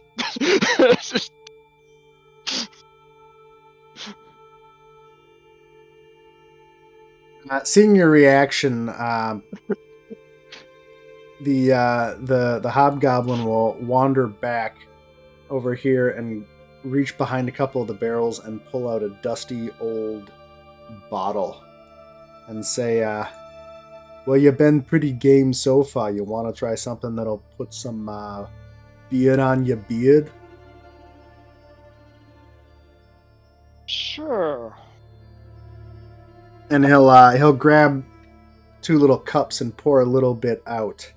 And even as he pours it, it smells like turpentine. And he hands one to you and raises one. I guess you don't hear it, but everybody else, you hear him say something guttural in Goblin and raises it to toast you. I toast to the light for Salune. And then he'll toast your glass and throw there's about 2 shots worth in here, and he'll throw it back. Okay. Well, Amar's game, he'll do it. It hurts. Like somebody mixed Everclear with Old Crow or something. And the bad news is I think your taste buds are basically fried for the next 24 hours. So if you have to do anything related to taste, you're done. You can't taste a goddamn thing. But you know, the sad part is I have a greater restoration spells.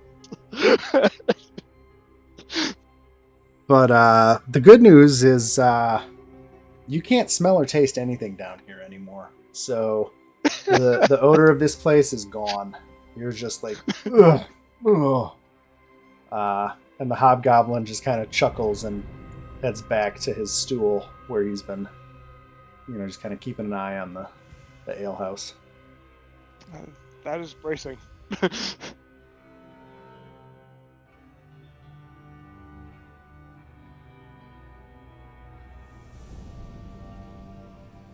Well, he'll try and the beer he had previously grabbed will now be much more tolerable now they can't taste anything. Yeah, it's just you could drink anything else in this whole place. It's all fine. It's all fine. It all tastes like beer. Yep. Ish, sorta. Would you want to try prestidigitation? Yeah, you probably would. One of its effects is to flavor not living. I mean, I don't know if that would affect liquid, but That's cheating at this point. Come on. It is a Yeah, good, Amber it's a good went cantrip. Amber went full straight into I will pay for this, but So you've he'll sampled. Go ahead. After he finishes his ale, he'll join the others. Can you still walk? I would hope so. He's got a 18 constitution. I mean, I think the benefits and penalties are what they are. I don't think you're drunk. You're just. Well, I mean, the other thing is the dwarf's also resistant to poison. Are you resistant to bad booze? Really? I don't know. I have no idea, but doesn't really matter at this point.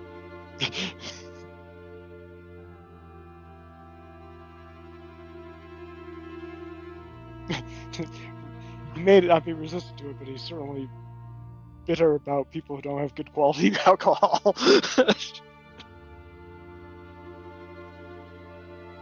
Oh, let's see here.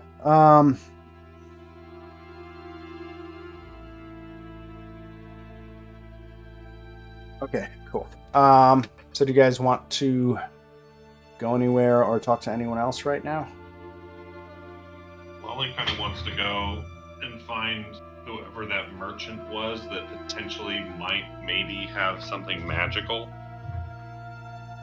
Okay, let me look that up. Well, there were two, weren't there? There was potentially the ambassador from Xanathars. And then there was a trader to the south.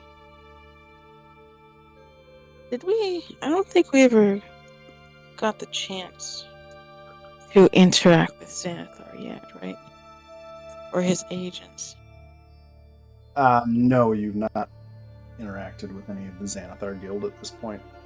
I mean, I think Teresa and Lolly and... Let's see, would any of you not know about Xanathar Guild? Oh, I probably know a lot about it. Yeah, you would all know varying degrees about the Xanathar Guild.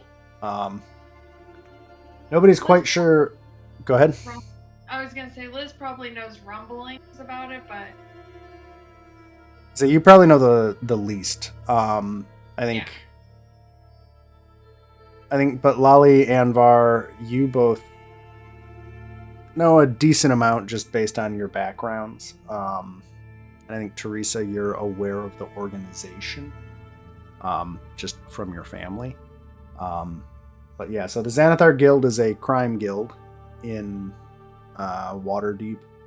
I think you'd all know that they deal in drugs and a moderate amount of human trafficking and a moderate amount of or a lot of muscle for hire.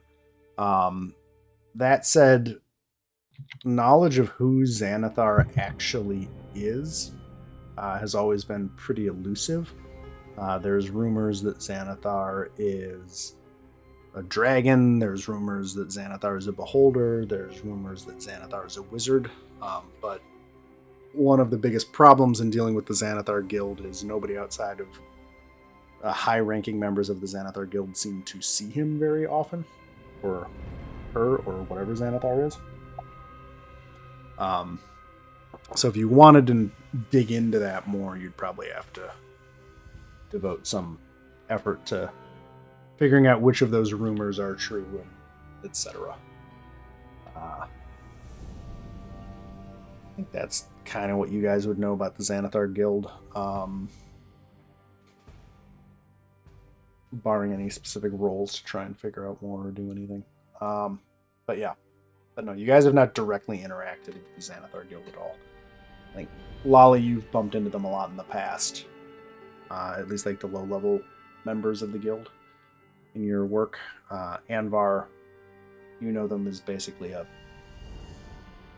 plague on the city, if you will, for upstanding folks.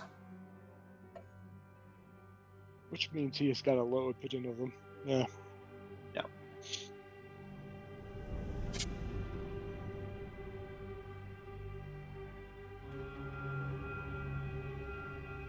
Is there something in particular about Xanathar that you guys thought was relevant right now? No, I thought that was just one the king mentioned was a possibility for magic items.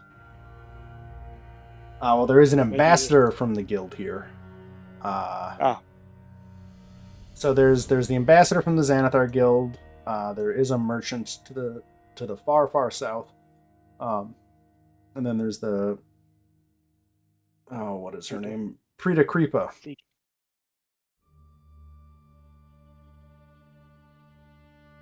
Nope, I just want to go to whoever might have magic items. Sounds like a plan. The merchant to the south is more mundane items. The Prita Kripa is who had been mentioned as potentially having some magical acumen. Let's see here.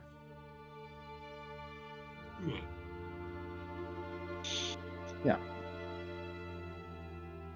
I can bring you over to her. Well, and realistically, I just want to know if they have magical ammunition. If the answer is no, then I'm good. Can take you over to her. So I'm going to move you guys over here. So you come to an area that's completely kind of collapsed and fallen down. It looks like somebody dug a chunk out of this area. And you can see there are various cauldrons scattered about, giving off a faint glow. Teresa, you recognize them as cauldrons that are housing continual flame spells. And if you go all the way into that area, there is a little, basically a hovel with its door closed behind all of this rubble and these little continuous flame spells.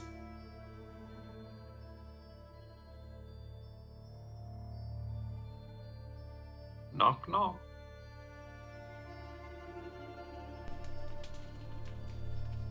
As you knock at the door, you hear some shuffling, and the door opens, and you see a small room lined with shelves that has some jars, some books, some trinkets and knickknacks. The woman who comes up to the door looks like, at one point, she was human. She looks like an old human woman. But she has a few very distinctive features. Sprouting out of her shoulders are two beholder eye stalks that kind of arch up and look around the room around her. And her mouth, as she opens it to say hello, is about twice as wide as it should be, kind of going all the way across her face. And she has very sharp, pointy teeth within her mouth, and she's wearing some sort of cloak made out of the skin of some animal that was semi-translucent that kind of drapes around her body. But she says, hello, I haven't had visitors in a while. What brings you here? Hello, we were told that perhaps you would be a source of magical items. Oh, some trinkets may be within my purview. If you have something to trade, please come in. Tell me of your business and what you're seeking. And she gestures for you to come into her small living space. There's a cauldron bubbling with stew in the middle of the room.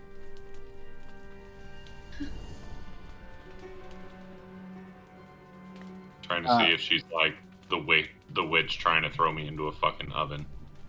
No, it seems like she's just gesturing you in. Okey-dokey. I mean, she's disquieting to look at. But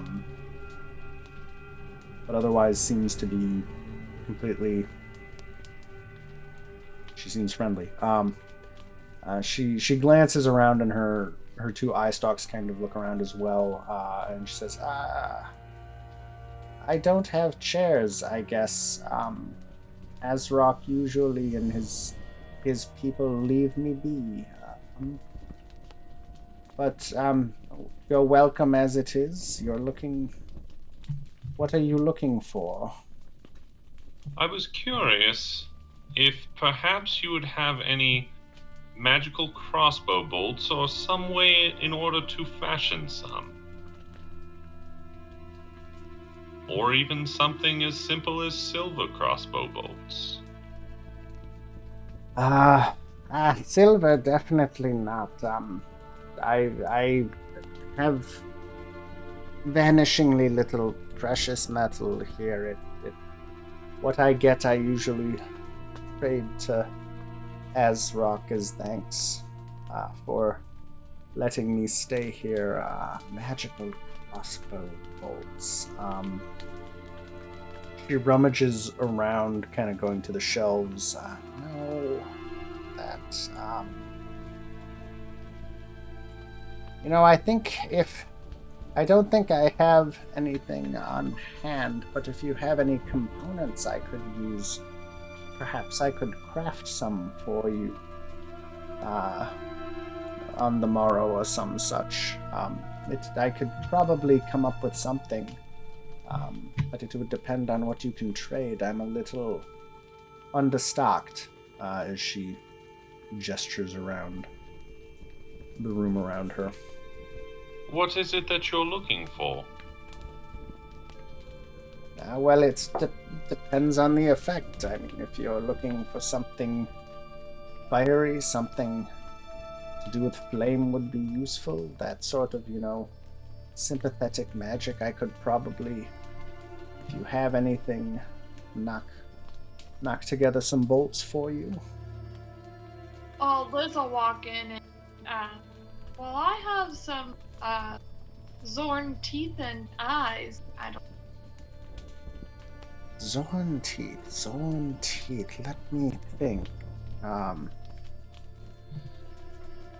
What Zorn does again? So they're earth elementals.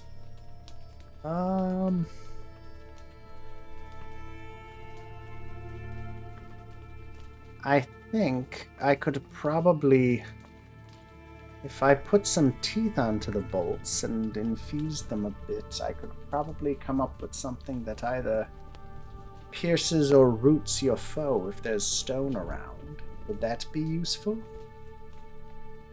Certainly. Every advantage will help.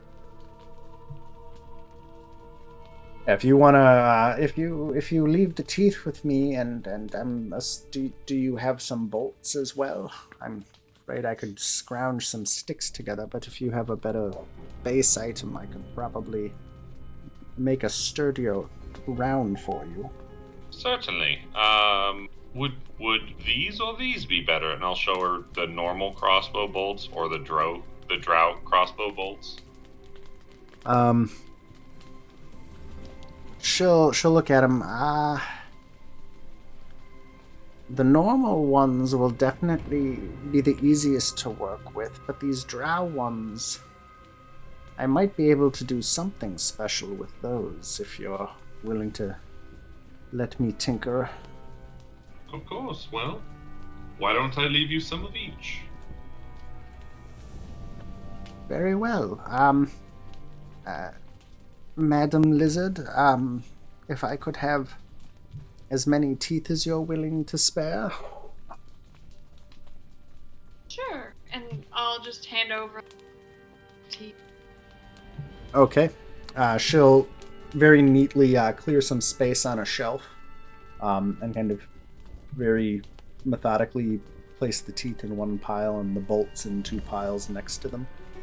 And say, yes, unfortunately I'll have to finish my dinner first, but as soon as I complete that, I'll begin tinkering.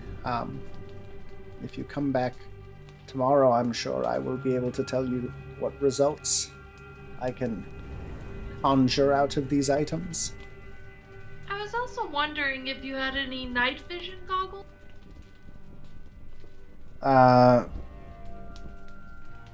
Let's see,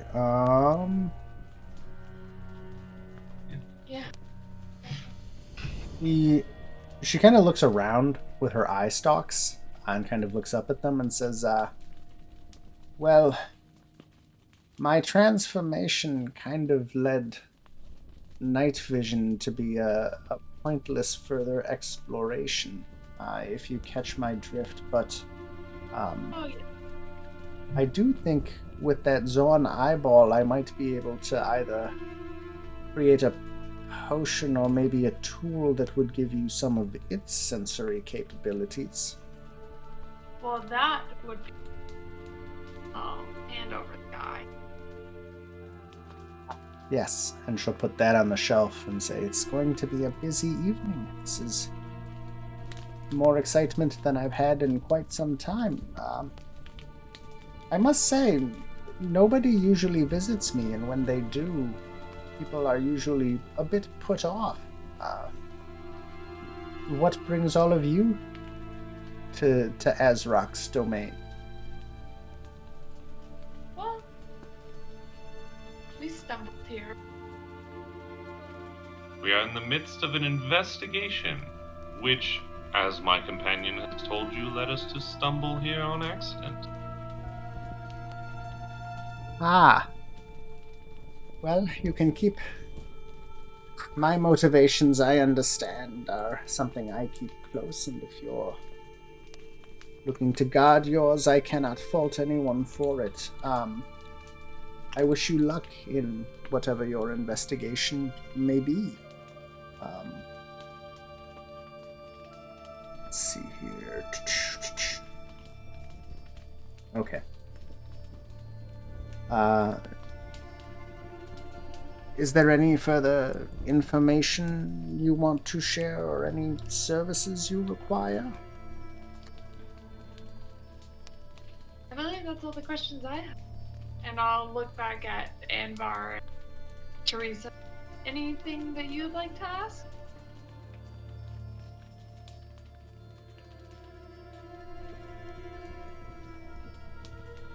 Anvar's good. Lolly will ask, I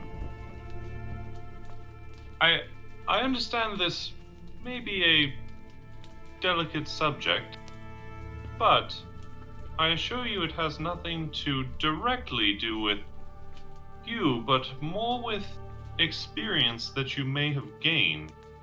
We have recently encountered a druid whom has transformed into something that we cannot quite understand.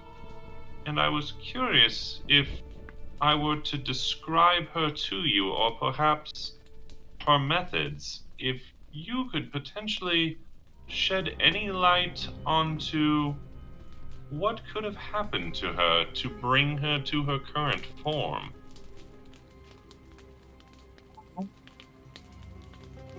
Sounds interesting. He kind of gestures to herself. I've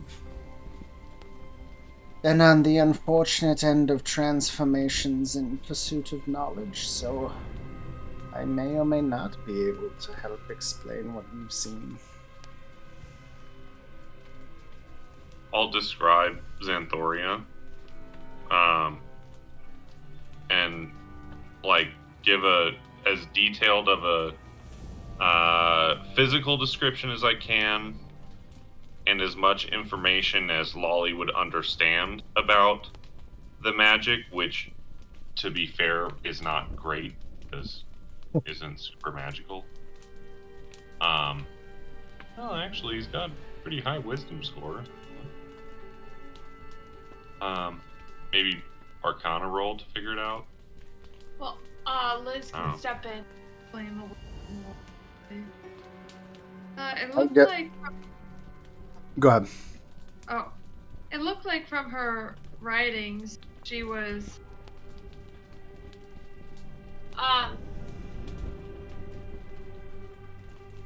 Choose worship demon that roll.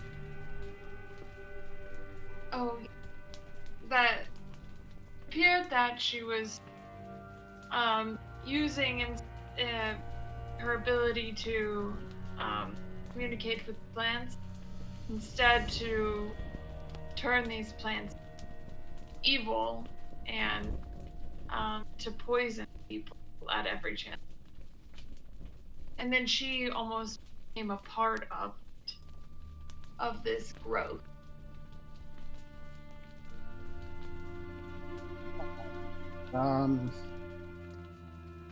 Question for you guys. So you're basically like explaining everything you know about Xanthoria. Yeah, pretty much. Do you tell her about all the writings in the books that you found? Yeah. So yeah, some of it. I would say well, probably the vast majority of it, because we have no idea really. It just seems like nonsense to us right now. Yeah, and that it appears to also kind of indicate a descent to madness.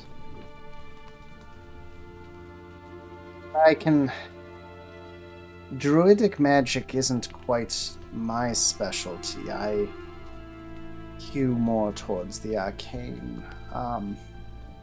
But transformation from powers, internal or external, is fraught with unintended side effects. And her eyeball stalks kind of look at each other as she says this. You get the impression that they're semi-controlled but semi-independent from her. And she kind of smiles as she says this, showing off the hideous maw of teeth she has. It doesn't surprise me that she ended up here. There are those much deeper in the Undermountain that dabble in these powers to greater or lesser degrees of success. I tried, and as you can see, I failed, and I decided to leave that pursuit. But if this druid, as you said, is continuing, I fear she may be looking for my old master further in this place. Hallister tends to collect those who have more ambition than sense. And she kind of has looks like a twinge of regret crosses her face as she says this. You said you fought her, but she escaped? Yes. She seemed to vanish. She was attuned to plants, as you say, and she nods to you, Liz, and with her, if she had formidable druidic powers, it seems like there are many methods druids have to meld with or travel through plants. She may, if she's going further here, I fear she may run into Arcturia. That is a meeting of powers I would not want to be on the wrong side of any more than I already have been. What can you tell us about Arcturia? Well, was an apprentice of Hallister amongst the others. I followed her for a time. She specialized in transformations, and I was her apprentice. You can see where that got me. But I fear Arcturia, when I served her, was in the hold of...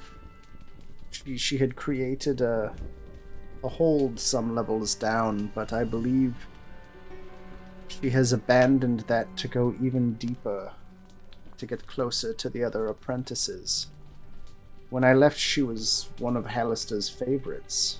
I don't know if that still holds, but her domain, when I left, she had grown tired of her experimentation there, and there were creatures of fire that were encroaching, but there may be more information as to where she went. On that level, beyond just telling you that she went deeper towards Hallister's sanctum. How would we get to that former hold? Well, I came the hard way. There are portals. Let me see. And she goes over and grabs one of her books. As the DM grabs one of his books. Where is it?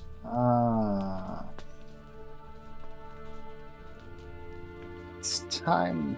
Okay, so she describes the floor that she was on, and it was a giant, a combination of a zoo and cathedral to Arcturia's experimentation. I'm just trying to look something up real quick. Hopefully I have it. Is that what I want?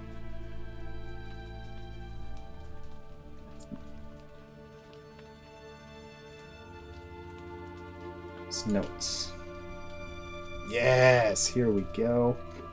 Knew it. Okay, so that. Okay. Sorry, I'm cross-referencing something that I wish the book would actually cross-reference, but it doesn't. Yeah. So,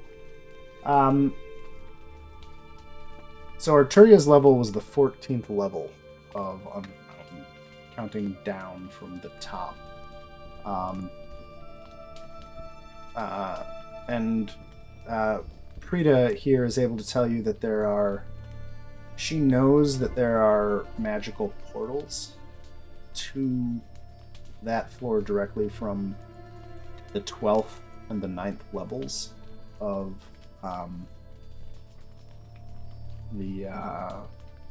Undermountain. So those magical archways that you've used once so far. There are direct archways from the 12th and the 9th floor of this place. Those are the only direct passages that she knows of to kind of skip ahead. Let me see.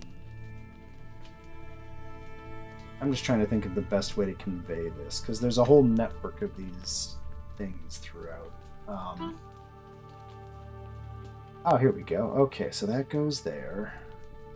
That goes there. So she knows that there's an archway on this level that can take you to the 6th level. And there's another archway on the 6th level that can take you... The 6th level can take you a whole bunch of places. You can get pretty close to almost anywhere. She doesn't remember the exact details, but if you can get to the 6th level, there are a ton of portals there, and one of them can get you to the floor above Arcturia's level. That one says it takes you there. Yeah. So basically, if you search here, she'll... actually, let's see. The archway is in the city. In the room north of the Azrok's throne, there is a archway to the 6th level. And then there are almost a dozen portals scattered throughout the 6th level of Undermountain. The 6th level is... Let me describe it a little bit, because she still remembers that one a bit. The 6th level is a giant temple complex to the dwarven god Demothuin, created by the Malarican dwarves. And throughout that temple complex, there are almost a dozen portals to other levels of Undermountain.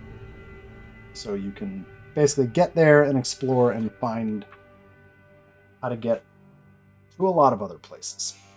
Does that make sense? Yes. Sure. And then Arturia herself, her former domain was the 14th level.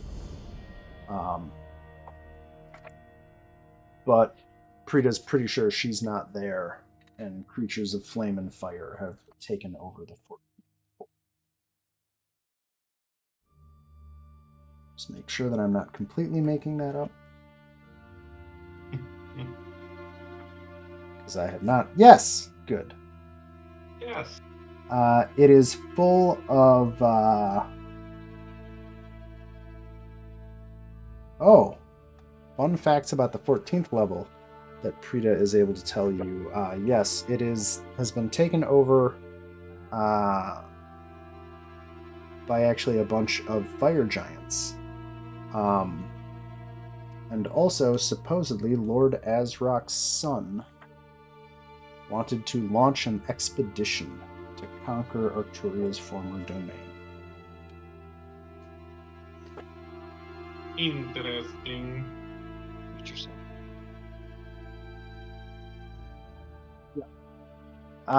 And she'll trail off after explaining all of that and say, I'll warn you, the deeper you go, the creatures that Hallister has either invited or found entering his domain become far more powerful.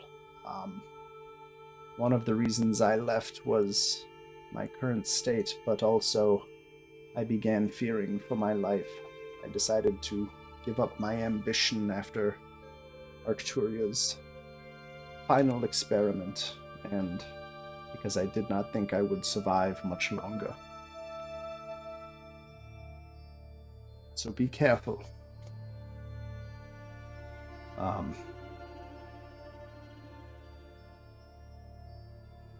mean, Lolly will just take all of this information and then just say, well, we thank you for your information and greatly appreciate your candor. Yes, thank Yes, guests of Azrok, guests of mine, as it were. Most would not accept someone such as me, and he has been surprisingly accommodating. One generally doesn't think of Hobgoblins as a place of refuge, but this has been a cozy home for me. Regarding the items that you gave me, I will endeavor to create something useful for you in your journeys. If you return, morning is a weird term down here, but if you return on the morning, I will see what I can have created for you. Are there any other matters you wish to discuss, or anything of that nature? Lolly will think about it for a moment. Just say, no, I believe that's everything. Thank you for your time. Okay. Well, then she will thank you for your visit, and I think it's probably getting to be a good point to wrap it for this session, at least. So we can pick up. Do you guys have any idea beyond or on what you want to do next after leaving her place? I was thinking just go sleep and then come back the next morning and then go fight the drow. Yeah, that's what I was thinking too. Okay, cool. I still need a heal. Well, I'm assuming we'll do a long rest. Yeah. Which Yeah. will get spells back for all of us who used spells. You are in relative safety here and are able to, you can long rest without a problem here. I need to get my insect. Obviously. Got to get that insect How else swarm is she back. going to kill an entire army of drows Drow. with one spell? Yeah. So I do have, not that I have it currently memorized and won't for attacking the drow, but there is a spell called Find the Path, and for a minute I can know in the direction to travel.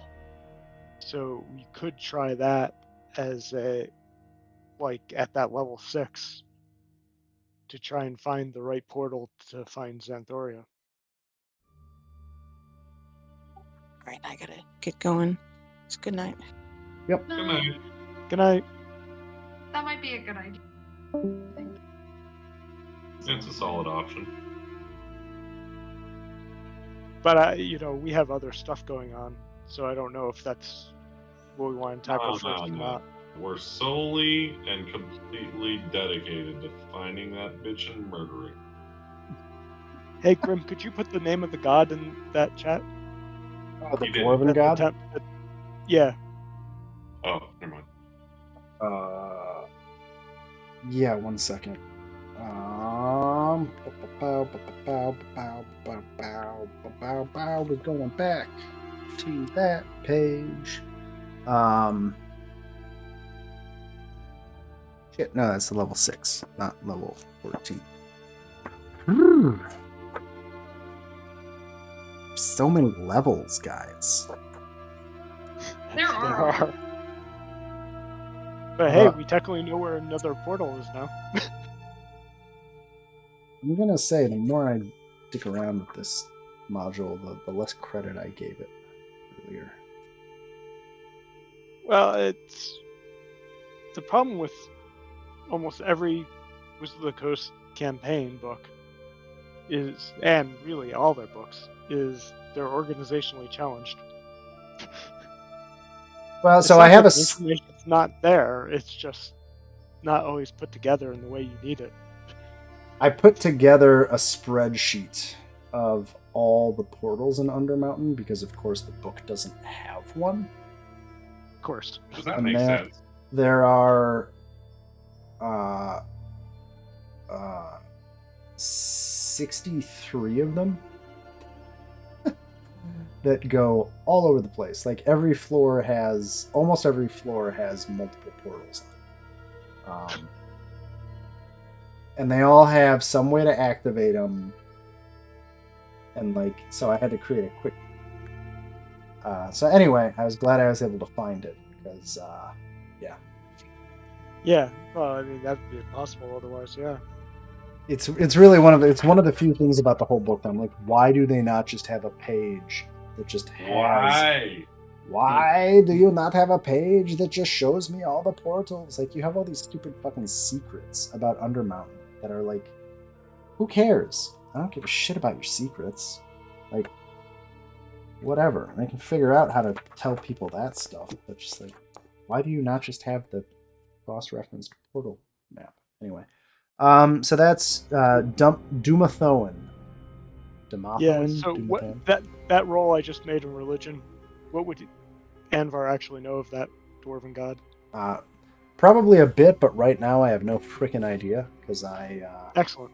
You guys already exhausted my racial pantheon knowledge by trying to talk about Lolth earlier. So I need to go look up Dumathoin and figure out what you would know about Dumathoin. And if it's an active god or not. Because I know that our discussion, all the ruins that you're going to find here in Undermountain are all Malarican ruins. Right. And they all, or at least right now, are long, ancient, gone. Yes, yeah. They're like 2,000-year-old ruins. Yeah. Like the city you're in is a 2,000-year-old city. That has, like, is it stable? I don't know. It's been here since we got here. Maybe. Like, probably. Which might be 2 years, but yeah. Yeah, Alright, so... Mike, thanks for running. Yeah, thank you. I'm going to hit the button on this, but yeah, I'll ping for next week.